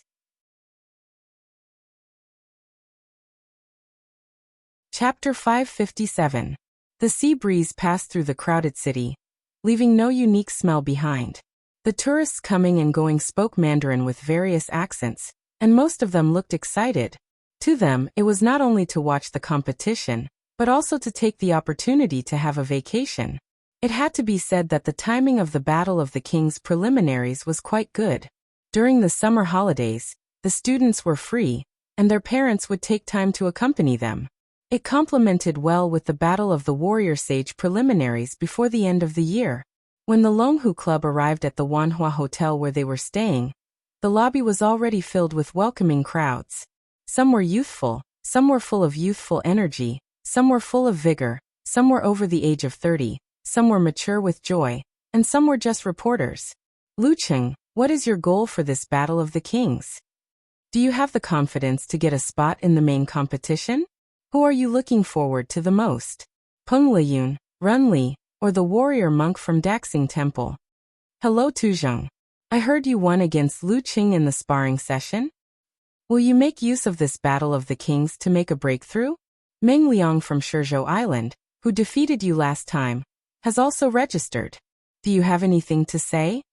The most popular and newsworthy ones were undoubtedly Lucheng, the heavenly son of China, and Tu Zheng, who was expected to reach physical invulnerability within 2 years.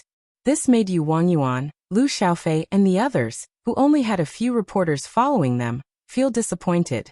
What made them sigh even more was that the few reporters only interviewed them because they couldn't squeeze in beside Lucheng and Tu Zheng. With comparison, there was motivation. They secretly clenched their fists, their eyes burning with passion. All right, everyone, please make way. If you have any questions, we will arrange for a special interview time. The deputy director of the foreign affairs team and the leader of this Battle of the Kings, Xiang Tong, slightly unleashed his aura and opened up a path. The hotel's security also formed a human wall, isolating the outside from the outside. Lucheng remembered Coach Yan's guidance. At times like this, all he had to do was smile. Occasionally, when he saw fans stretching their arms, he would happily take the pen and paper, sign his name, and hand it back. In exchange, he would be greeted with screams of Lucheng. After trekking for a while, they finally entered the elevator and arrived at the 33rd floor. It was quiet all around. This is an individual competition, so there are no hard and fast rules. There are only 2 reminders. Leader Xiang Tong clapped his hands and said with a smile, "First, don't miss the competition.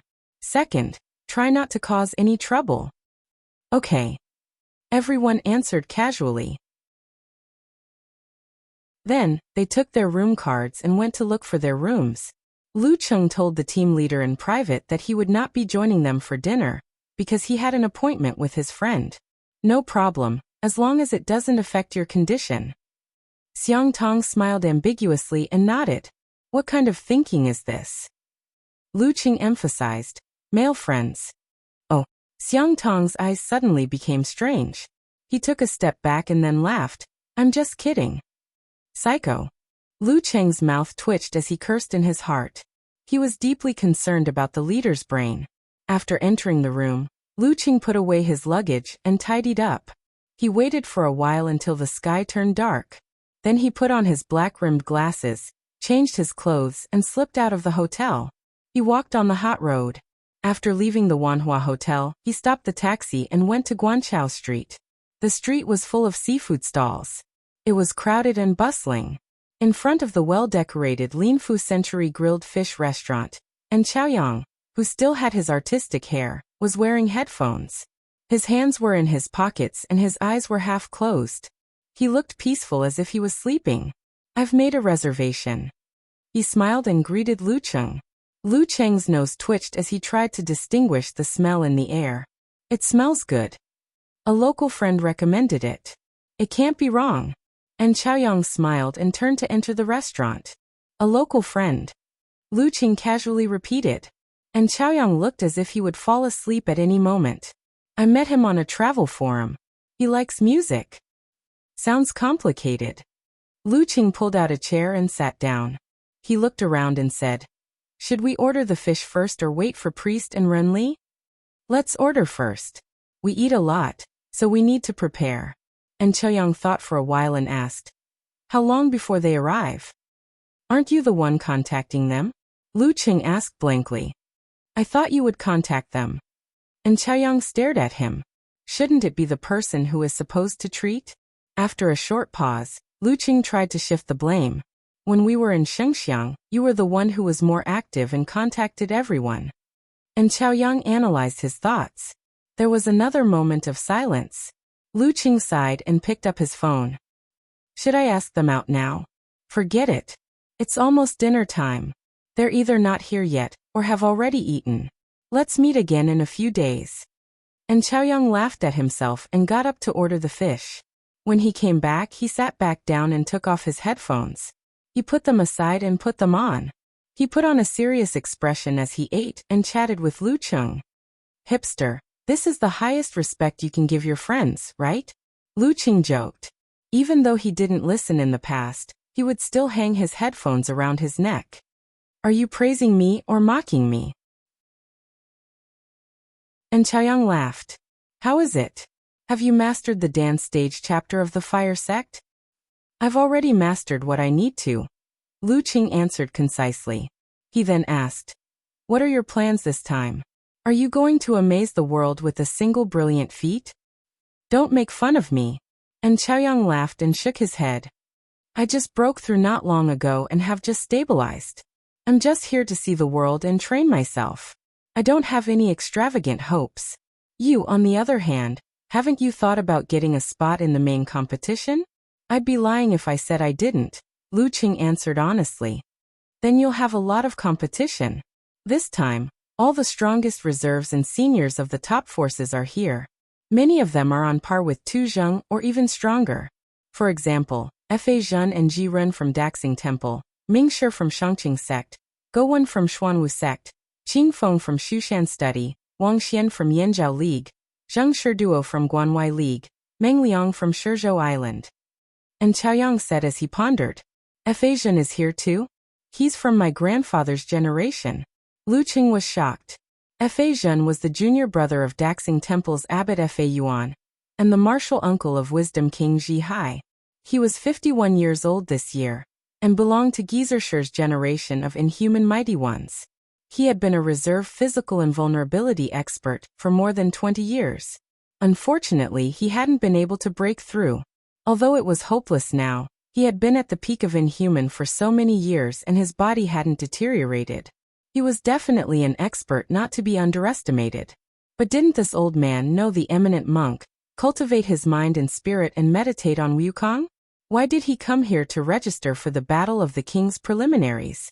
As for Ji Ren, he was the senior brother of Wisdom King Ji Hai and Living Buddha Shirshan.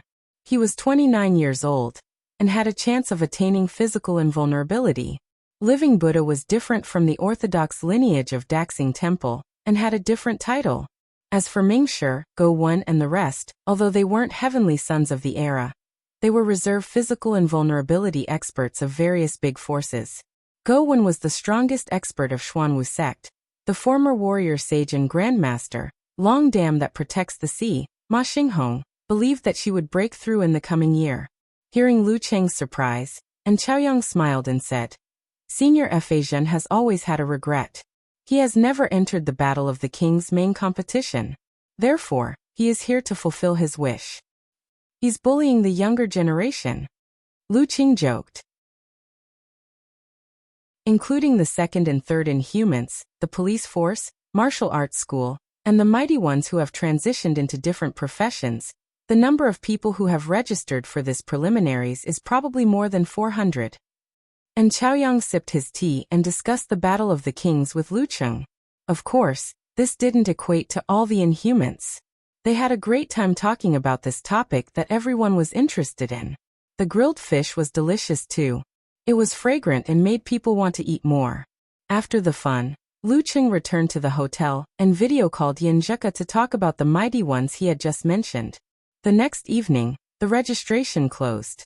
2 hours later, the organizer announced the matchups for the first round. The competition this time would be held in 4 venues at the same time. There would be battles in the morning, afternoon, and night.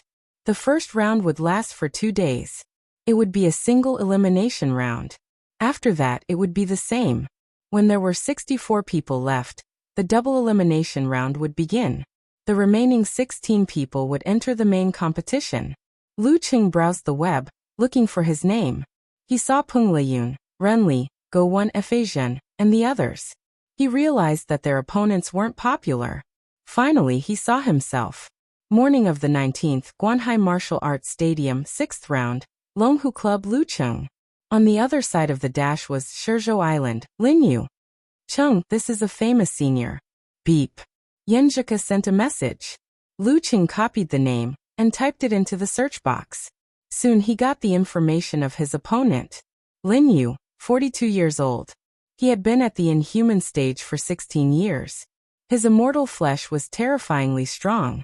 He had been at the high pin level for a total of 16 years. I just want to enter the second round uneventfully. Lu Qing replied to Ku with an emoji of covering its face and sighing. In a small hotel in Linfu, a man with black hair mixed with silver strands looked at the computer screen and shook his head slightly.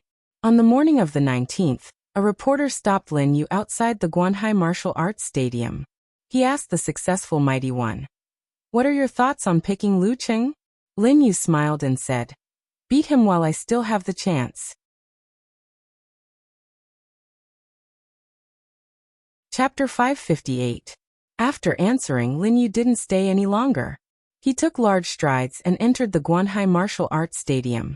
The reporter didn't dare to pester him as he was afraid that he would be accused of harassing a martial artist before the match and affect his condition. Just as he was about to take a short break and drink some water, he suddenly saw a car stop at the side door. Tu Zheng, Lu Xiaofei, and Lu Qing alighted. The 10 inhuman mighty ones from the Longhu Club were arranged at 3 different venues. Joy and excitement surged in his heart. He hurried over and blocked Lu Cheng's way before he could enter the room.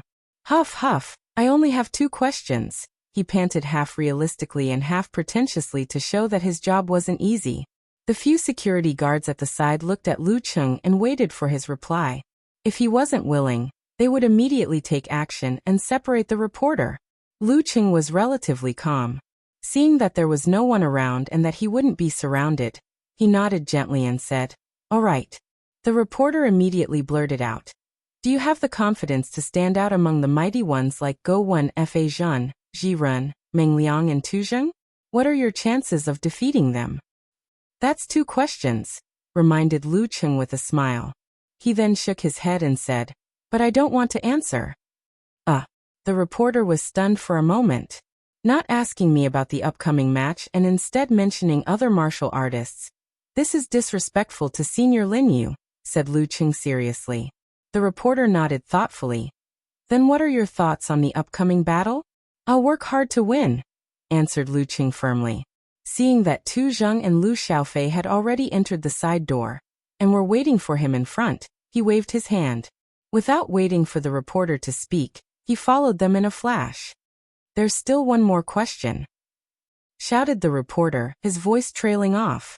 Should I use the headline "Lu Cheng goes back on his words," or "A heavenly son of the era doesn't know how to count," to attract more attention? He mischievously thought about how funny it would be. Back to the topic. With the interview just now, I can already create a headline news. Every inhuman was an expert with status and position. Linfu, which was famous for hosting the Battle of the Kings, naturally had a special design for the martial arts stadium. A few of the changing rooms were no longer so spacious that they could accommodate 10 to 20 people at the same time. Instead, they were partitioned into small resting rooms. There were individual bathrooms, couches for temporary sleeping, cabinets, Wi-Fi and LCD TVs hanging on the wall. They had to ensure that there were enough of them to satisfy the needs of the experts. Lu Cheng's, Tu Zheng's and Lu Xiaofei's rooms were next to each other. After exchanging a few pleasantries, the 3 of them went back to their own homes to make preparations and adjustments before the match. Not long after, the first match of the Guanhai Martial Arts Gym began to play on the TV screen. This year's Battle of the Kings had officially begun. It was different from the individual competitions of lower ranks. Due to the fact that high-ranked fights would affect the surrounding areas, one arena could not be divided into 5, or even 10 arenas to prevent them from getting too close to each other and affecting each other. That was why only the central arena had fights. The surrounding arenas were empty, acting as isolation zones. In this way, in addition to the seats closest to the arena being empty, the safety of the audience and the need to watch the matches in clear view were met. Lu Cheng turned the channel leisurely. Sometimes he would watch the local matches, and sometimes he would pay attention to the fights in other arenas. During this process, he held his phone in his hand and exchanged views with Yan Zhika as they discussed their opponents. Only when the fourth match of the Guanhai martial arts gym ended did he lock the screen. Leaning back, he closed his eyes and recharged his energy. Through the fine control of his body, his condition quickly climbed to the peak. In Lu Cheng's fan forum, Eternal Nightfall, Yan Xiaoling commented, excited. It's been 4 months. I can finally watch my Lu Cheng's matches again. I've captured a Liaozi. Where have you been recently? Unparalleled Dragon King was shocked. Yan Xiaoling replied matter-of-factly, I haven't been missing. I've been lying in bed every day, watching TV programs and dramas. I've also been reading the forums every day. I've been busy managing them. It's just that I'm too lazy to type. You're lazy to a certain extent, Brahman replied. I wasn't even this dispirited after my middle school exams. She had just graduated from her 3rd year of middle school this year. I'll be in my 3rd year when school reopens. In a year, I'll be in my 4th year. In another year, I'll be working. Just let me cherish the last few times I'm dispirited. Yan Xiaoling didn't feel ashamed at all. Look, even a lazy person like me has specially come to the forum to discuss the match. Lu Cheng will definitely win today. She'll keep a low profile. Save your luck. All the good names are taken by dogs, replied.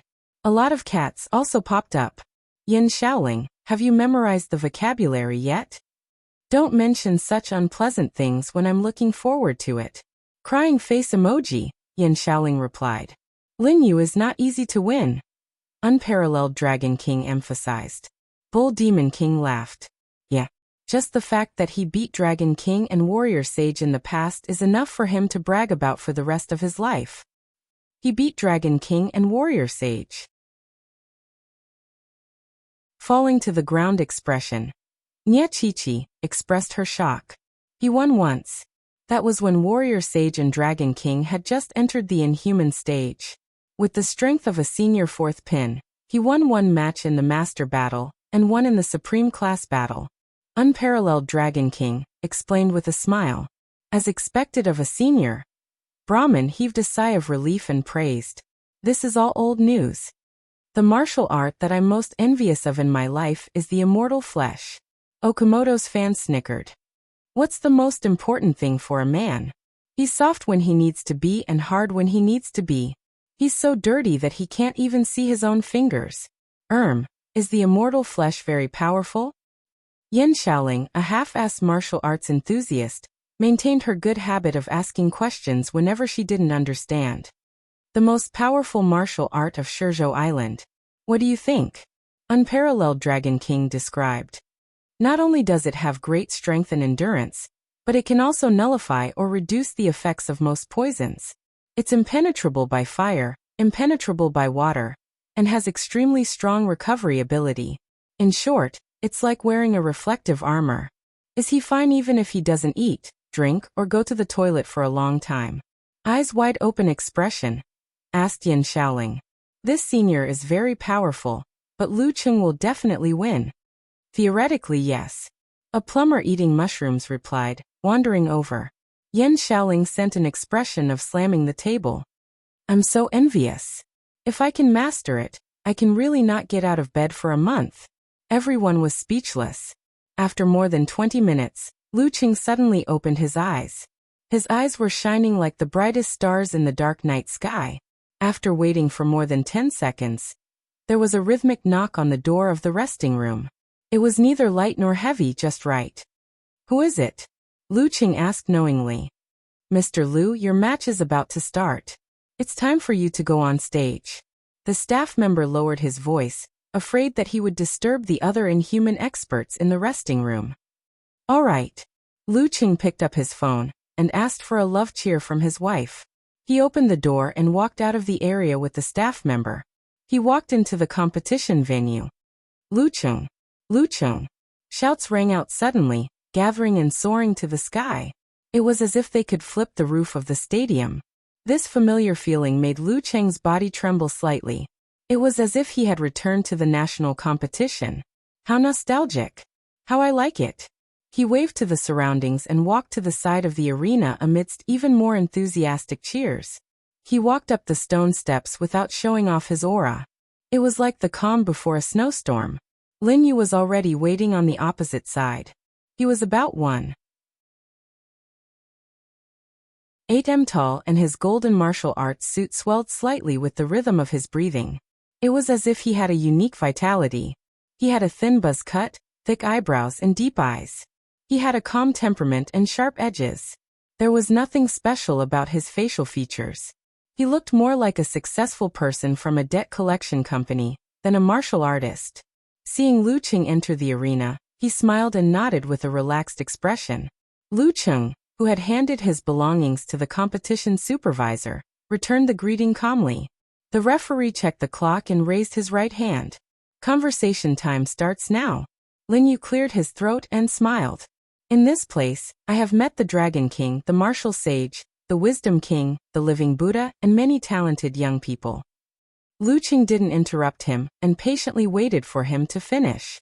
I won very few of these matches and lost many of them. But now that I think about it, every match is as fresh as if it had just happened. When I first had no chance to reach the physical invulnerability stage, I was very depressed and didn't participate in title matches for a few years. When I finally calmed down, I realized how much I missed this place. I missed those unique opponents. The Dragon King's aggressive nature, and the Warrior Sage's oppressive aura. So I came back and witnessed the young people either soaring to the clouds or leaving dejectedly. I saw the Living Buddha who seemed to be able to see through everything and the Wisdom King, who didn't bother with work and kept the complexity simple. As he talked about this topic, the lines on his face seemed to soften. I'm not saying this to provoke you or anything else. I'm telling you that I'll enjoy fighting another heavenly son of the era. Lin Yu's eyes lit up as if they were filled with an indescribable vitality. Then please enlighten me, senior. Lu Cheng was moved and sincerely admired him. This is a pure martial artist.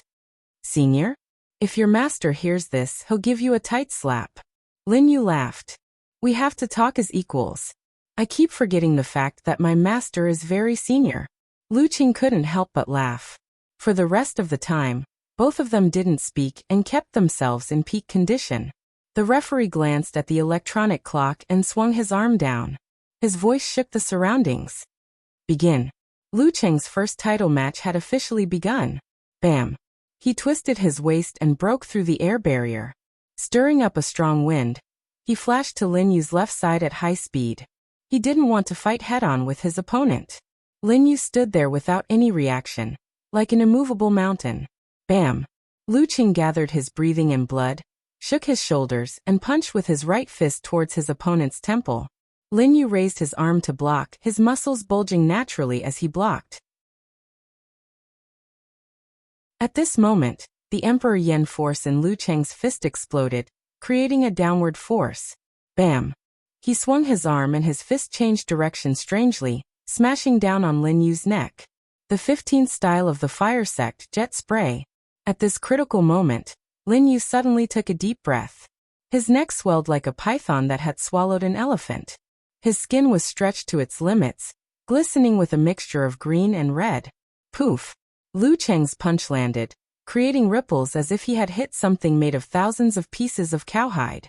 Lin Yu had actually blocked his attack with his fragile neck. Indestructible flesh, elephant swallowing. Lu Cheng was prepared. He flicked his joints, spread his fingers, and shot out a few aurora for a second attack.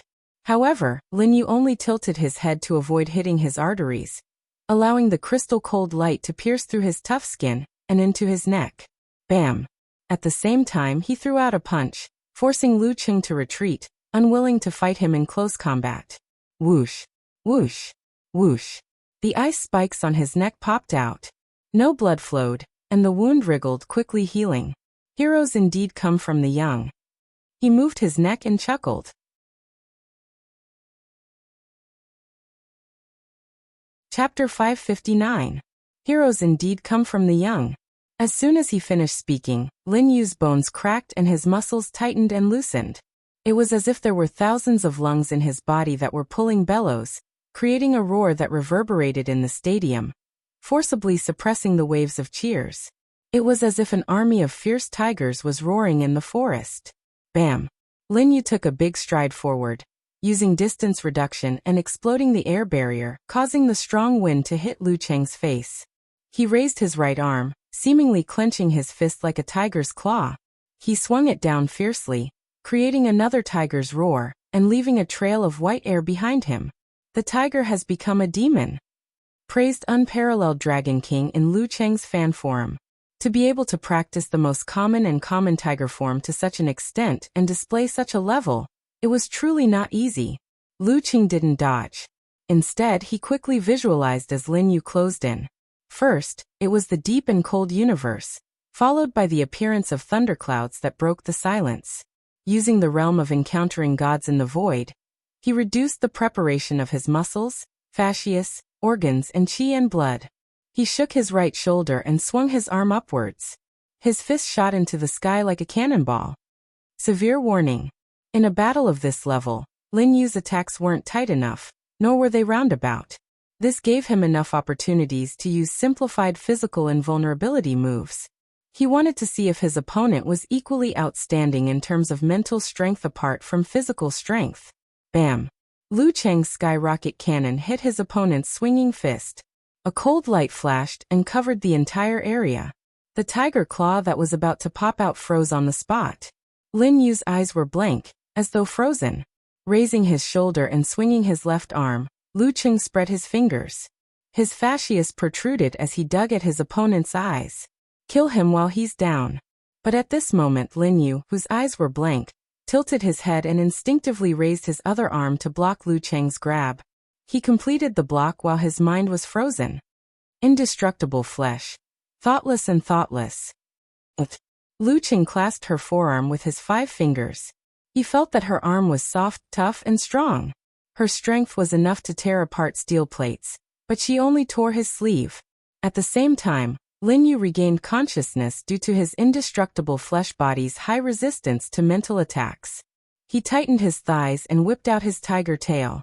Like a steel whip made of alloy, he lashed out abruptly and viciously at Lu Cheng.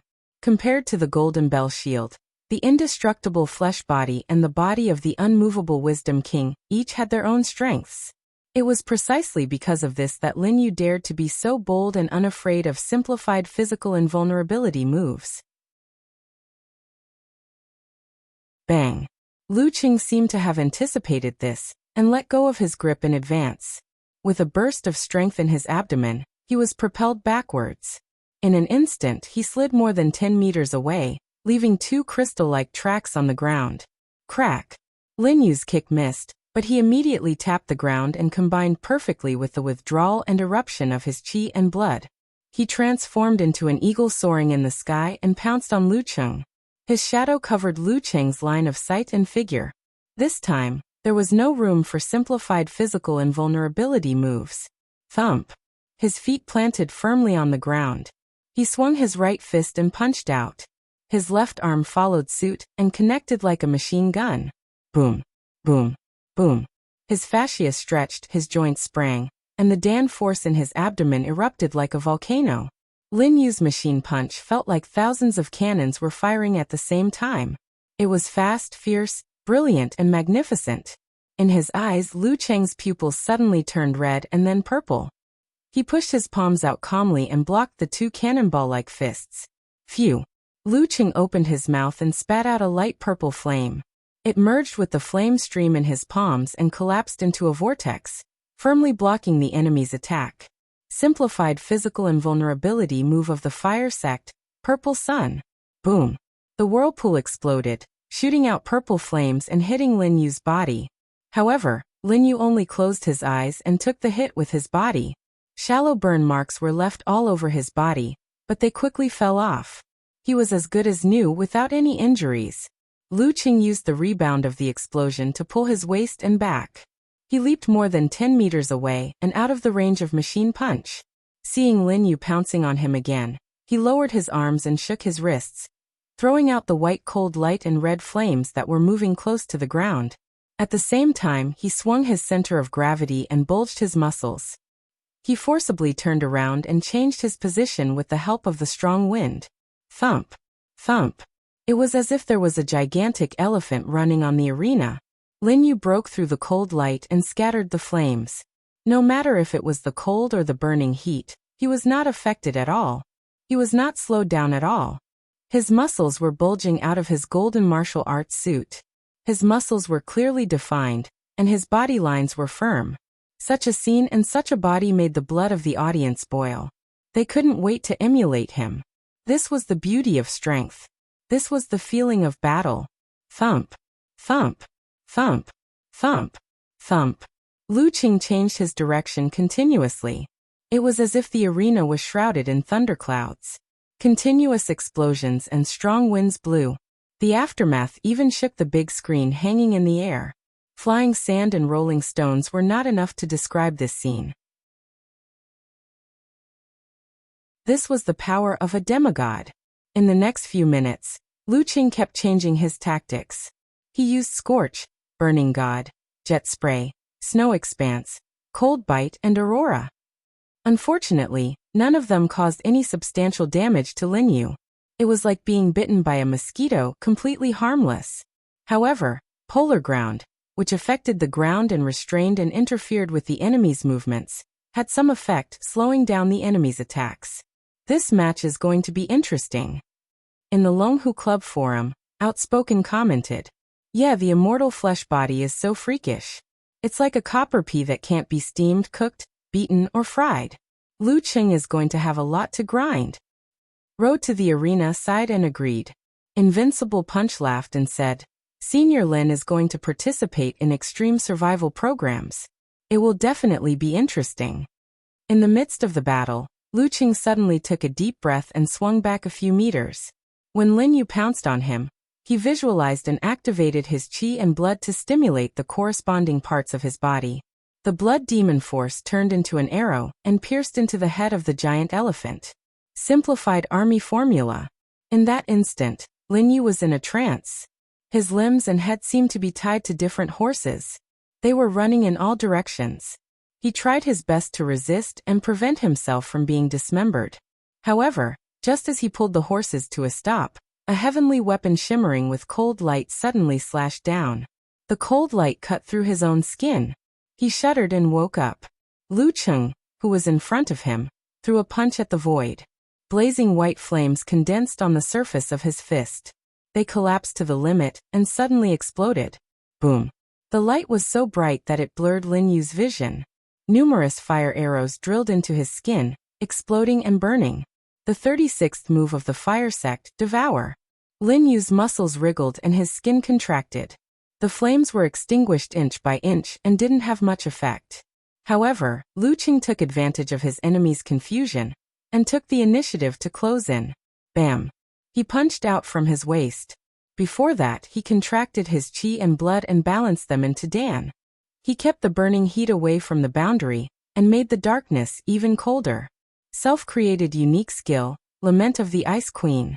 Lin Yu didn't feel the danger. He punched with absolute reaction, creating an air explosion in the narrow space. Bam! A muffled sound rushed into the sky. Lu Cheng's body swayed backward and maintained his center of gravity. Lin Yu was surrounded by a thick layer of ice, as if he was sealed in a transparent coffin. No matter how strong his body was, he couldn't prevent the surface of his body from freezing. That was the realm of physical invulnerability. Crack! Crack! Lin Yu's muscles expanded and broke the ice coffin. However, Lu Qing took the opportunity to visualize the heavy and scorching Emperor Yen, and compress the fire force in his body. Following that, he controlled the violent force with Fire God Zhurong. He opened his right arm and punched out like lightning. The 10th move of the fire sect, Simplified Physical Invulnerability, Internal Explosion. Lin Yu's feet were still sealed in ice, so he couldn't dodge. However, he was confident in his body.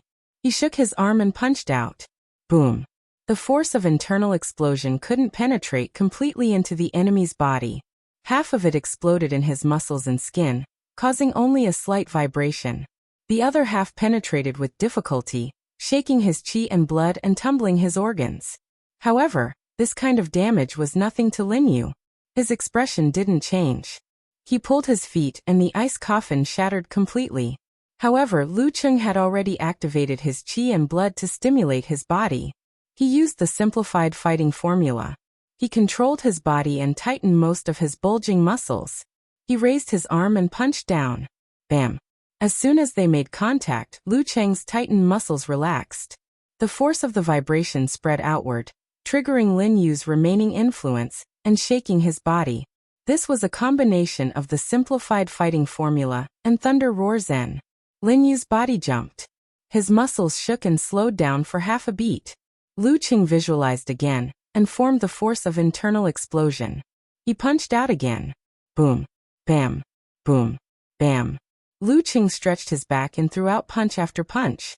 He combined internal explosion with fighting formula. One caused damage, the other controlled. Lin Yu, who hadn't reached the realm of encountering gods in the void, fell into a passive state. He could only hold on bitterly, unable to find a way to break the situation. Once, twice, thrice, 4, 5. Lu Cheng used the simplified fighting formula 5 times and landed 5 internal explosions on his opponent. If it were any other inhuman mighty one, they would be severely injured even if they didn't die. However, Lin Yu was only bleeding from the corner of his mouth. His condition was deteriorating, and he wasn't at his limit yet. However, this way, even if Lu Cheng didn't use the simplified fighting formula, his Danforce explosion and tremor punch could still affect and control Lin Yu's body, which was injured by the recoil. 6 times, 7 times, 8 times. Lu Cheng landed another 3 internal explosions on Lin Yu. Every punch landed on flesh with insane strength. The audience's blood boiled. Bam! Lu Cheng took a step forward. His eyes were wide open. His body became abnormally tall, like a god descending to earth. He spread his right arm and threw out another internal explosion. Lin Yu, whose eyes were in a daze from the shock, subconsciously raised his arm and blocked. Boom! The sound of an explosion came from within. Lin Yu's muscles trembled. His body stiffened and stopped moving. Lu Cheng took the initiative to back away and put some distance between them. The referee raised his right hand and announced loudly, "Lu Cheng wins." Lin Yu's lips moved as if he wanted to say something. However, when he opened his mouth, blood spurted out. His entire body fell to the ground like a toppling mountain. Clang. The sound stunned many of the audience. In the Longhu Club forum, Pig Riding Knight said blankly, "What was Lu Cheng doing earlier? He would have won earlier."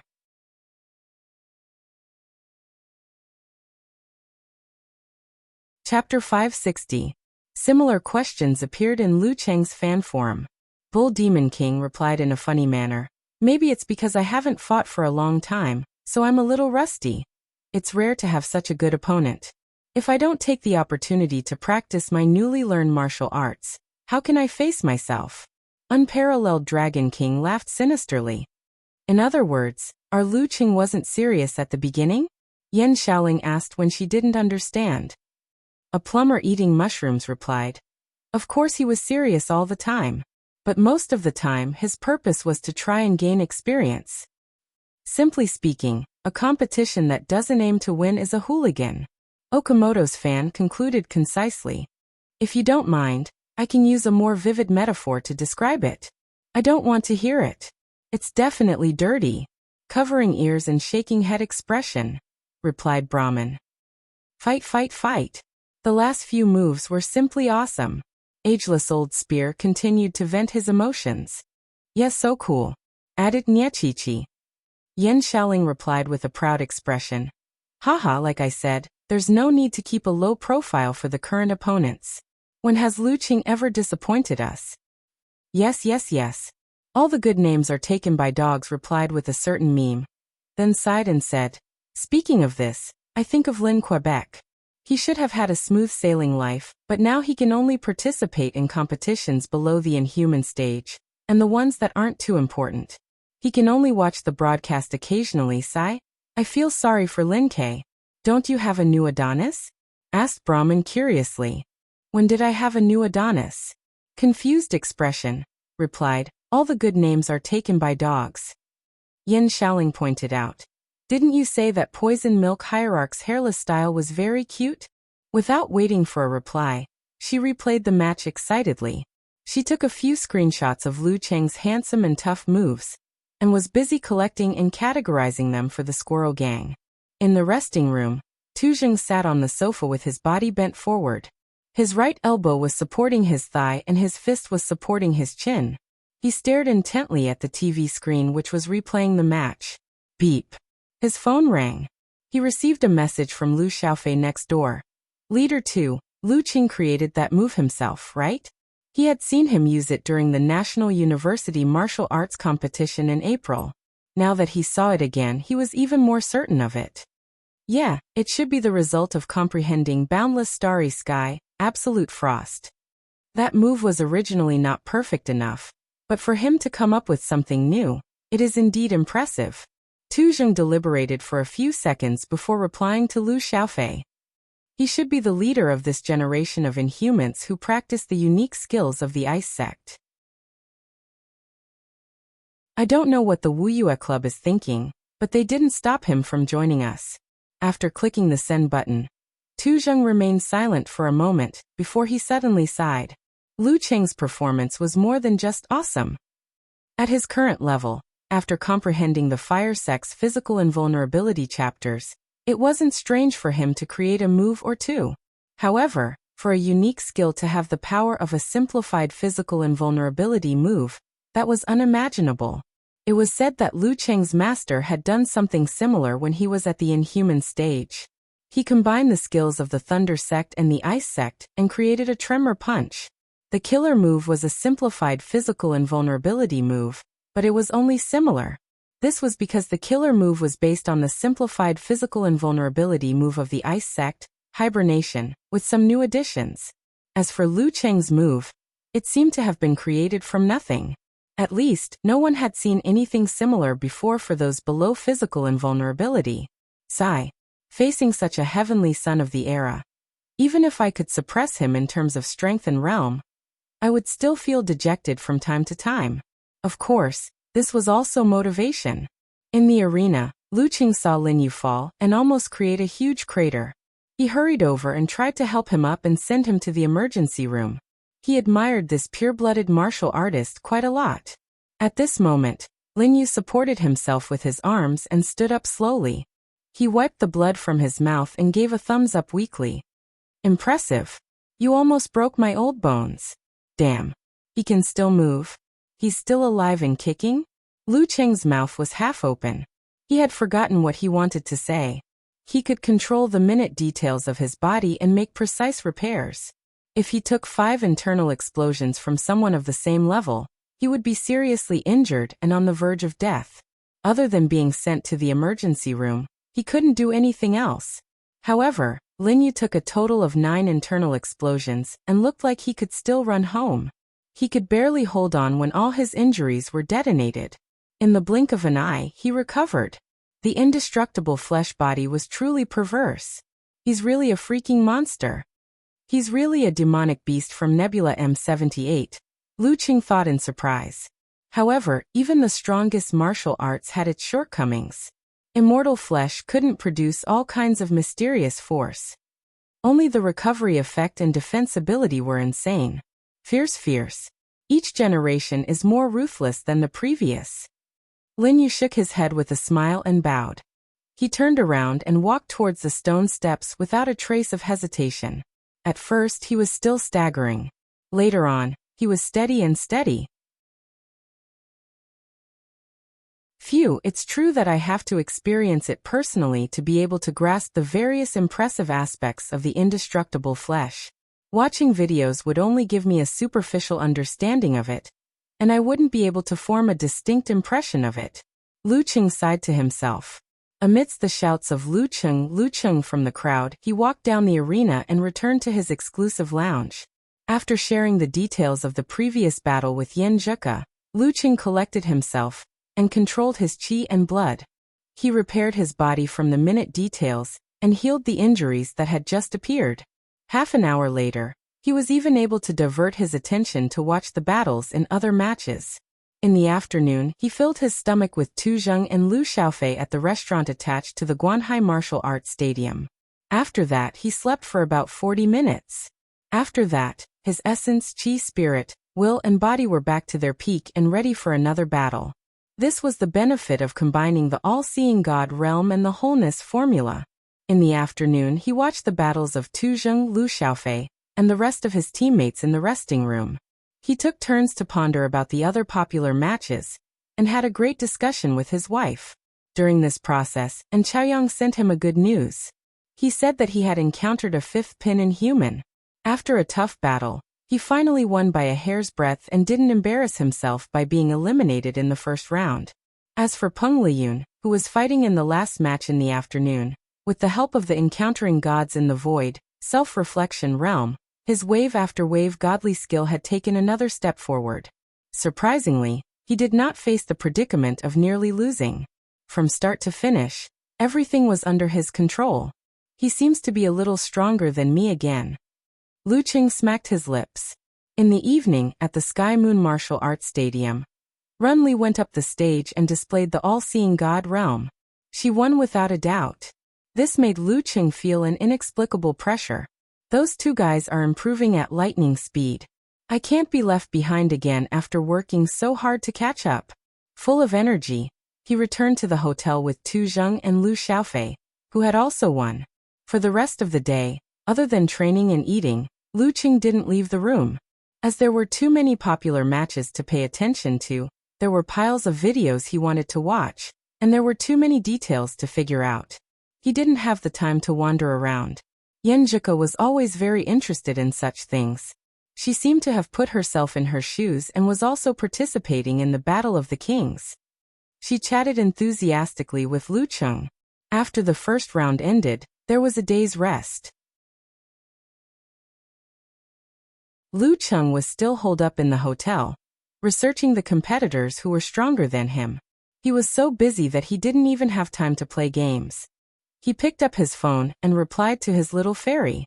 Just as he was about to put it down, he suddenly received a notification that he had been added to a discussion group. "Let's meet up tonight?" asked Deng Chaoyang. This time he had learned his lesson and formed the Linfu food group. Another day. I still have a bunch of battle videos to watch. Let's meet up after the double elimination round, replied Peng Liyun, who had changed his nickname to Physics Laborer. +1. Run Li added. Lu Qing looked at the video on his tablet and replied with a laughing expression. What a coincidence. Damn it, a bunch of youths who are addicted to battle videos. In this rhythm of life, it was already evening. The organizing committee announced the matchups. From the second round onwards, someone would be given a bye. After 3 rounds, there would be exactly 64 fighters left. I want to advance straight away, but I also want to have a real fight. What a conflicting feeling. Lu Qing scrolled down the page and found the name of his opponent. Sky Moon Martial Arts Stadium, 5th match tonight, Longhu Club, Lu Qing vs Daxing Temple, Jitong. Jitong? I heard that he was quite famous. In his generation, he was only inferior to Wisdom King Ji Hai and senior brother Ji Run. Lu Qing was stunned at first, but was immediately overjoyed. Finally, he could witness the strength of a direct disciple of Daxing Temple. Half an hour later, he received a message from Yenjika while he was studying the video of Jitong's match. It was a link to a news article. He clicked on it.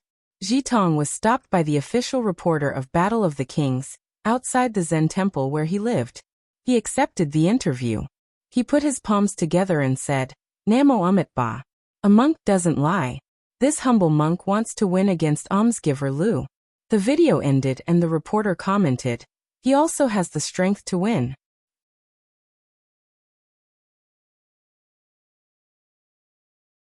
Chapter 561.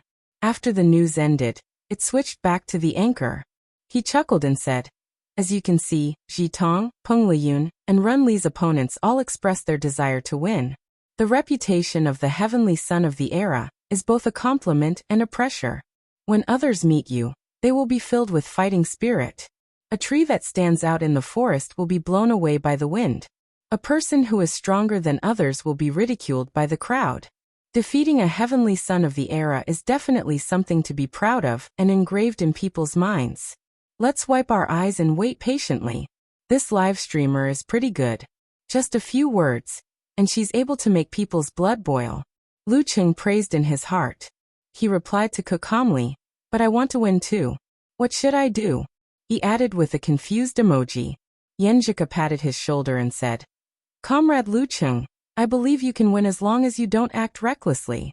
Lu Cheng had told his fairy about the divine art of recklessness as a joke. He didn't expect her to remember it immediately. How would I dare? He's a direct disciple of Daxing Temple, Lu Cheng said. Yenjika rested her chin on her hand and said, Based on my understanding of you, you will act recklessly when facing a direct disciple of Daxing Temple. Don't you want to see the Buddhist Zen arts? Don't you want to see the two secret arts of Vajra and womb accumulation? Yes. Ke knows me best. Lu Cheng sent a crying face emoji. It's okay. Act recklessly. You should at least leave me something to laugh at for the rest of my life. Let's talk about Jitong. He mainly cultivates the Vajra sex Vajra secret arts. Once he advances to physical invulnerability, his body will be able to evolve the body of the Vajra. Other than that, he's also good at various secret arts derived from the Vajra seal and the Vajra secret arts, as well as the Dan stage martial arts from the Great Light Scripture. He has also mastered the 6-syllable Sanskrit mantra. But don't worry, it's said that his Zen mind isn't pure, so he wasn't able to cultivate the weakened version of thought steel. Lu Cheng nodded slightly and started to talk with Ke. At the end of the conversation, he asked curiously, Does Daxing Temple have any forbidden arts? It's the leading Buddhist sect. Yes, but I don't know what it's called. In any case, it's able to cultivate the Vairocana body. Yenjika recalled. According to her description, the Daxing Temple had a taboo divine art to suppress it. It was divided into the Great Light Scripture, the Womb Realm, and the Vajra Realm. Each of them derived the content of the Dan stage. The next day, Lu Cheng trained and studied videos during the day, and headed to the Sky Moon Martial Arts Stadium at night. At this point in time, other than in Chaoyang who lost the competition as expected, Peng Liyun, Ren Li, Tu Zheng, Meng Liang and the other popular contestants had all successfully advanced to the next round. This added a lot of pressure to him. After a while, he finished his adjustments and left the lounge. Under the guidance of the staff, he walked along the path of glory and walked towards the central arena.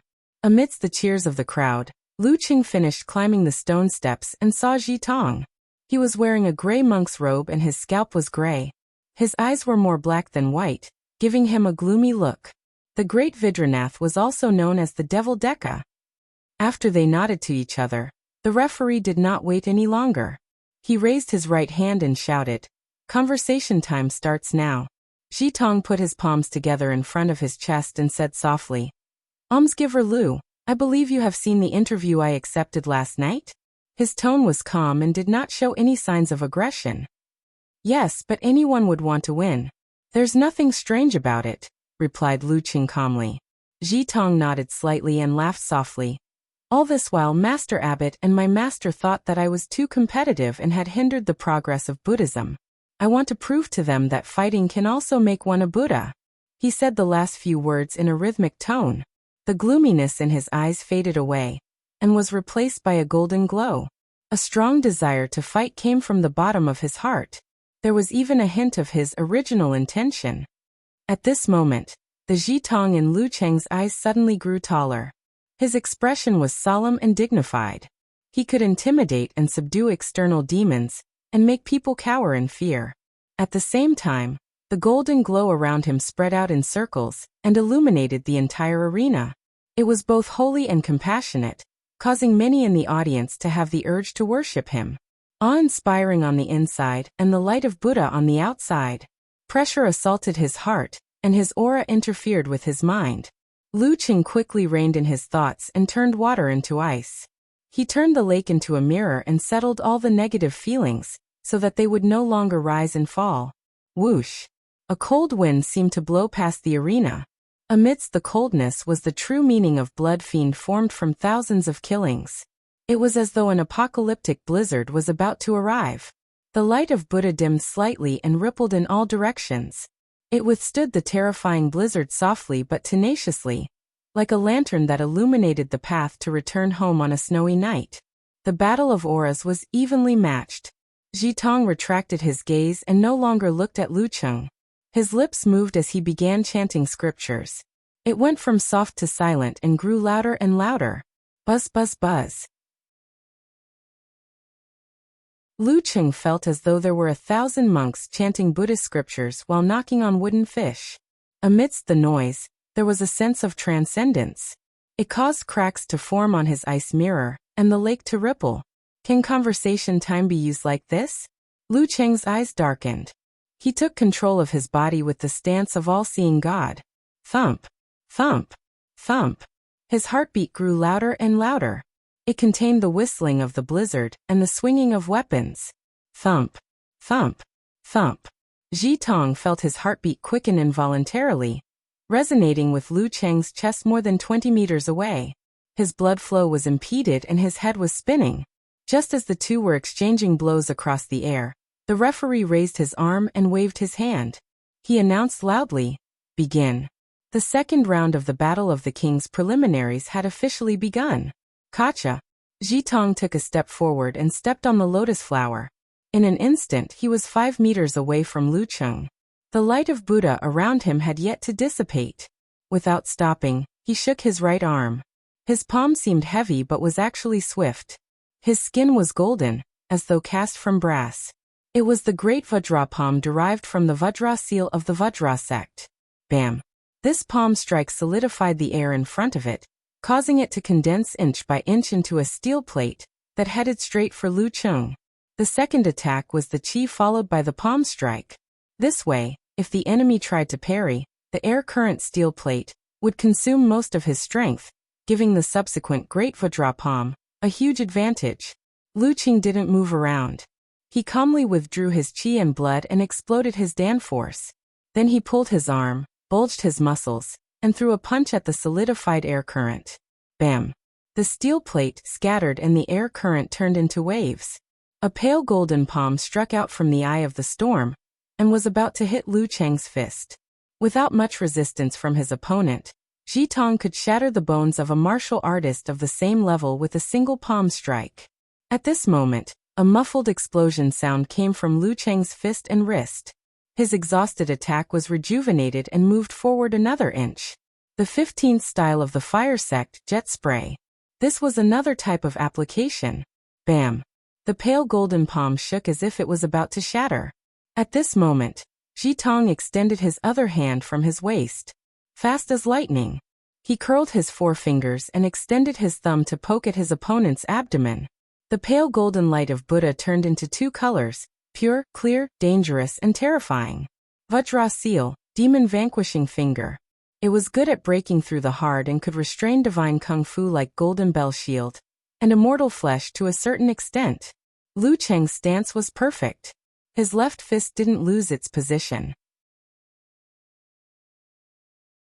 He swung his arm down, bringing with it a blazing fire. Poof! Just as his fist came into contact with the thumb glowing in red and green, the flames immediately extinguished as if they had never appeared. The strike that could split gold and stone didn't produce a shattering sound. Logically speaking, a clenched fist should have the upper hand against a finger. However, Jitong's demon vanquishing finger was so hard that it seemed to have stepped into the realm of Vajra. Bam! Failing to hit, Jitong swung his right arm as if he was waving a monk's staff. With layers of pale golden light of Buddha, he smashed it in front of Lu Cheng. It seemed like he was going to smash Lu Cheng's body and block. Vajra sect, Mad Devil's pestle derived from the secret arts of might. Lu Cheng didn't have time to dodge or perform force concentration. He shifted his center of gravity, straightened his back, and swung his arm upwards. His fist rubbed against the air as he put on the unusually heavy red gloves of flame. The 13th move of the fire sect, Scorch. Boom! An explosion swept outwards. Lu Cheng's fist pressed against Jitong's forearm. The golden skin caved in as the light of Buddha and rain of fire fell. Immediately after, Jitong's arm swung back while Lu Cheng's fist swung back. Their tendons and meridians were sore and had to be relieved. Jitong took a deep breath and resisted the negative effects with the body of might and wisdom. He raised his left arm, turned his palm into a knife, and chopped down at high speed. Bam bam bam. He swung left and right, slashing several times consecutively. Every slash left afterimages behind. They were as fast as lightning and as nimble as a blooming lotus. However, they still couldn't break through Lu Cheng's inner line of defense. With the ice mirror on him, he could predict in advance. Be it with his fists, palms, arms, or elbows, his defense was impenetrable. Bam bam bam. Jitong's palms chopped faster and faster. In the end, the heat generated by the high-speed friction ignited the air. Womb Hidden Sect, Guardian Azure Fire Chapter, Blazing Divine Saber. With a leap, the crimson flame spread and burned towards Lu Cheng from every part of the palms, forming a net of fire. Lu Cheng's eyes were illuminated by the flames. His palms were mixed in as he took advantage of the chaos to attack. Faced with such a situation, he wasn't surprised. Instead, he was delighted. He casually threw out a punch. The crimson flames converged on the surface of his fist and collapsed inward, absorbing the surrounding flames. In an instant, it reached its limit and suddenly exploded. Boom! The blazing white light blurred Jitong's vision. The flames that were burning towards Lu Cheng rolled back with the wind and waves, surrounding him. The 36th style of the fire sect, Devour. Emperor Yan force had always interfered with the flames of others. Emperor Yan, the sovereign of fire. Lu Cheng lowered his body and was about to approach Jitong to give him a severe warning, or lament of the Ice Queen. However, at this moment, a grand, solemn, and sacred Buddhist voice suddenly rang in his ears. Ma.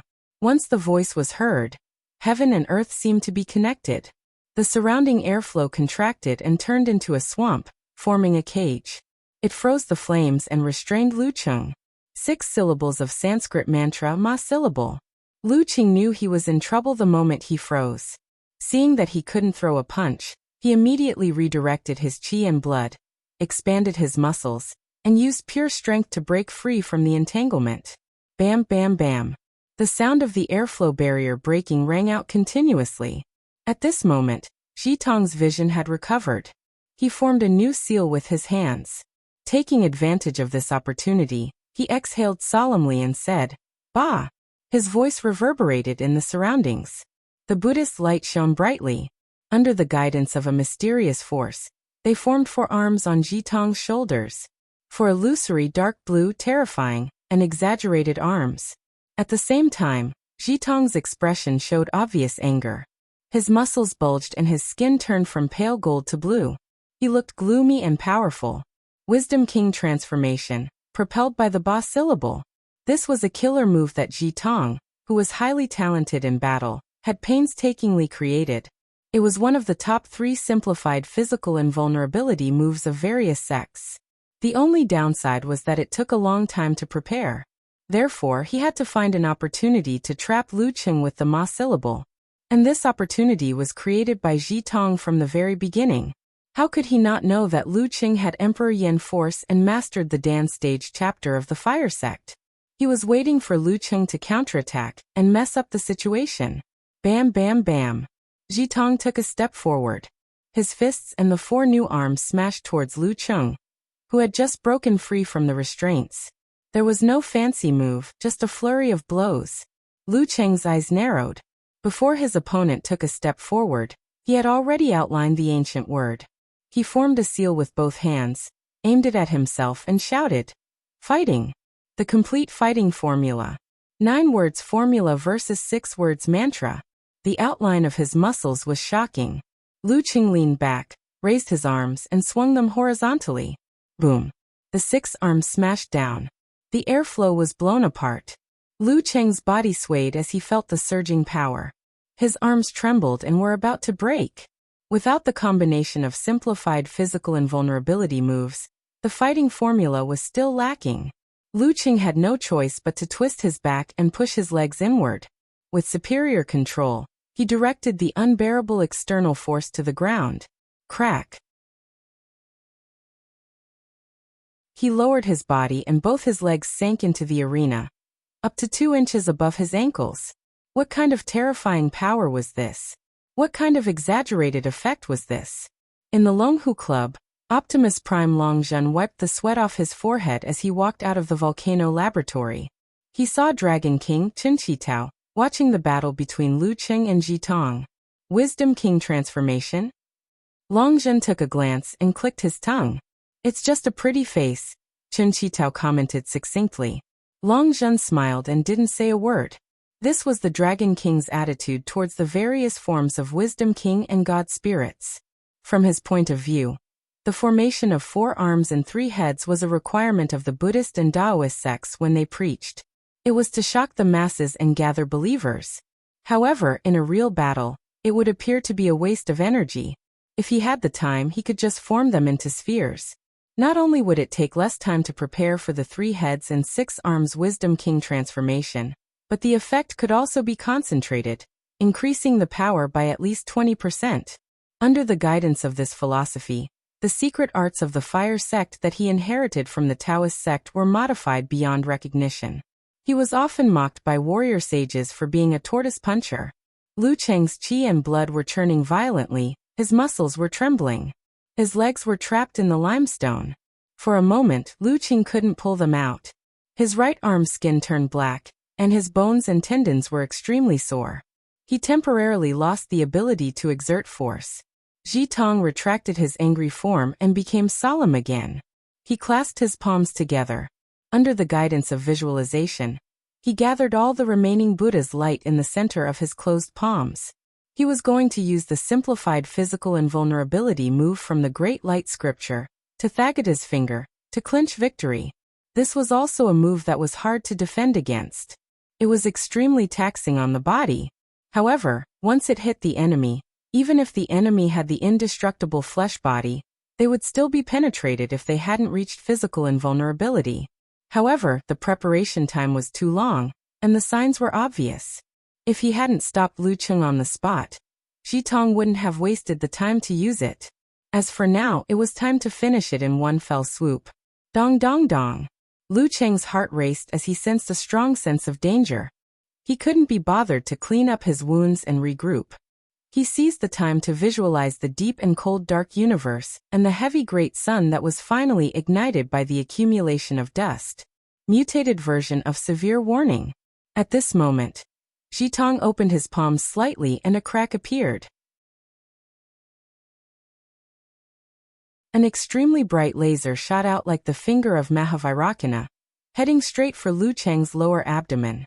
Such speed was comparable to lightning, not something a human could achieve. Therefore, if Lu Cheng didn't dodge in advance, he wouldn't be able to dodge it. The referee wouldn't be able to save him either. It was because of this that Ji Tong didn't choose a vital part. However, just as his closed palms were about to split open, Lu Cheng seemed to have a premonition. He swung his left arm downwards and smashed his fist. Darkness enveloped him. Poof! The laser hit the surface of his fist and dissipated instantly, leaving only a faint mark of fire. Ji Tong's pupils shrank as if they were needles. Didn't Tathagata's finger say it could even penetrate the indestructible flesh body? Lu Cheng's calm appearance was only on the surface. His left fist had already suffered some damage. His fascia was in chaos, his muscles were torn, and his bones were almost broken. The force that was supposed to rebound and explode could only dissipate as he swung his fist. As expected of the heavenly son of the era.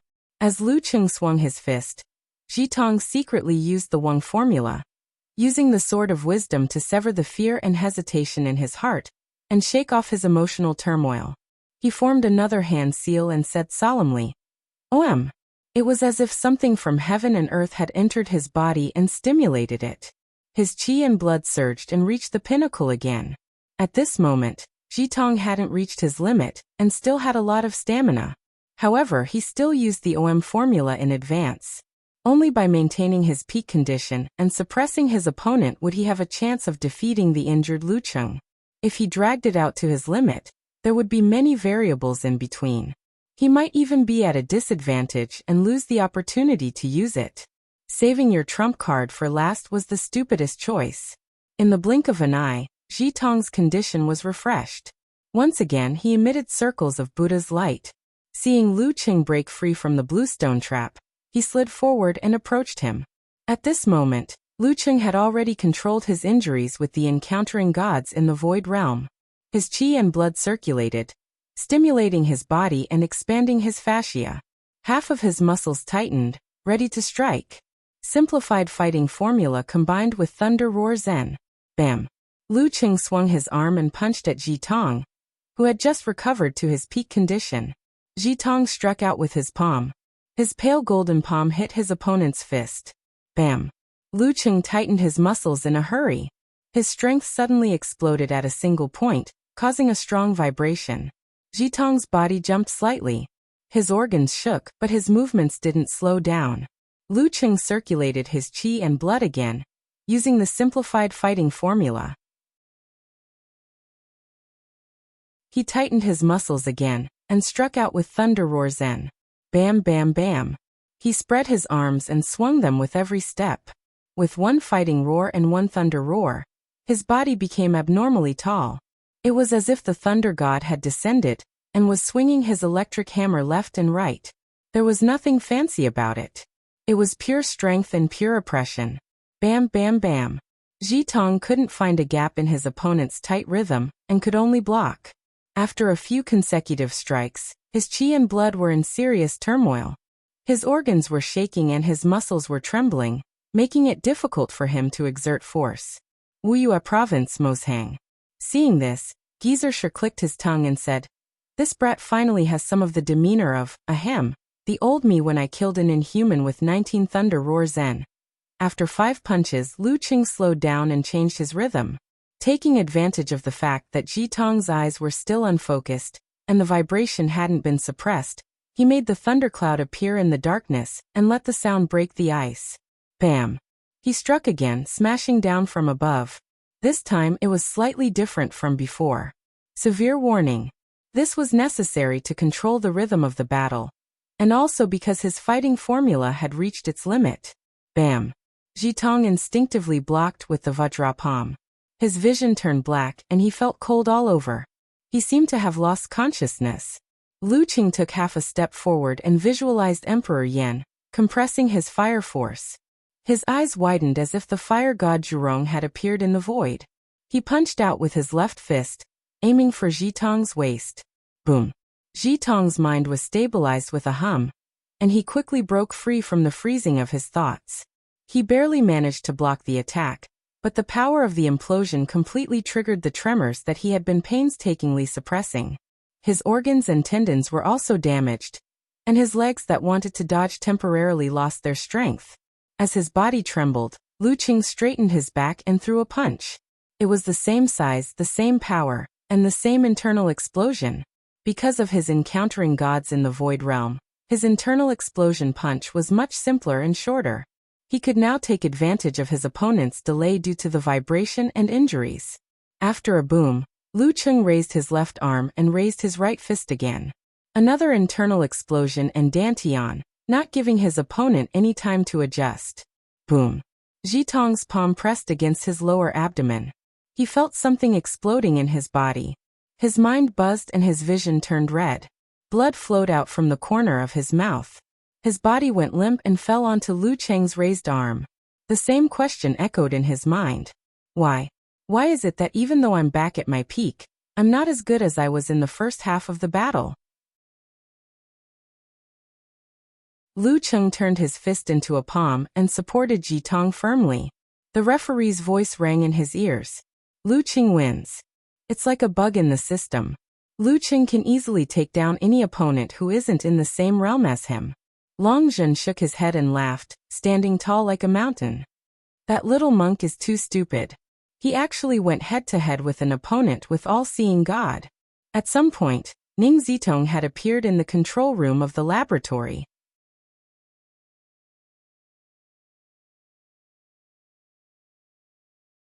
Chapter 562. Ha ha ha ha. If the heavenly son of the age could be defeated so easily, he wouldn't be the heavenly son of the age. It doesn't matter how pumped up he is. As soon as the match ended, Brahman began to post comments in Lu Cheng's fan forum. She was in the most leisurely stage of her life after graduating from junior high school. A heavenly son of the era should be the one to make his opponents, who are full of fighting spirit and explosive seed, lose without any temper. A plumber eating mushrooms echoed. The realm of all-seeing God has greatly increased my combat strength. Unparalleled Dragon King replied absent-mindedly. Eternal Nightfall, Yan Shaoling said. Setting off Firecracker's expression. Let's not talk about these useless things. Let's go crazy together. Get your hands ready and prepare your precious resources. What resources do you have? Laughing sinisterly expression. Okamoto's fan said. I have resources from all kinds of old and young idols starring in TV series. More than 2 Ts. Motherf asterisk cur. I used to put it on the internet and almost lost it. Yan Shaoling replied with a crying expression. You just defeated Jitong. What resources do you have to share? The real opponents are still to come. Not to mention the old grandpas. There are still Ji Run, Meng Liang, Go Wen Wang Xian, Ren Li Zheng Shiduo and Peng Liyun. You might meet them in the 3rd round. Even if you don't, you won't be able to avoid them in the double elimination round of the top 64. Unparalleled Dragon King stopped Yan Xiaoling's celebration. Let's celebrate after we defeat one of them. Actually, it doesn't matter. Other than Ren Li and Peng Liyun, the rest have been at the inhuman stage for a few years. It's normal to lose to them. I have a good mentality. Rolling expression, Yan Shaoling said. In the resting room of the Guanhai Martial Arts Stadium, a monk in a gray robe was watching the battle between Lu Qing and Ji Tong. His face was thin and oval, with a broad forehead and drooping eyes. He was Daxing Temple's senior brother, Ji Ren, who was said to be a mighty one who could reach physical invulnerability within a year. After pondering for a while, he suddenly stood up and stepped on the ground. His body swayed backward like a piece of paper, as though he was trying to avoid the consecutive attacks of the illusory Lu Qing. The resting room was small. He quickly retreated to the wall and then to the ceiling, as though he was stepping out of a lotus flower, retreating in order to advance. In the presidential suite of a 5-star hotel, a girl with 2 braids stared at the TV screen, replaying the scene of Lu Qing defeating Ji Tong over and over again. She looked ordinary, but her eyes were bright. She had some Miao blood in her. She was about 25 or 26 years old. She was the proud disciple of the Black Tortoise sect, Gowen. After a moment of serious contemplation, Gowen put down her feet and stood in the middle of the living room. She pushed out her palms heavily and interweaved a dense network. The sound of water was vast and mighty, like a surging river. Lu Qing's attack was only a few iron chains.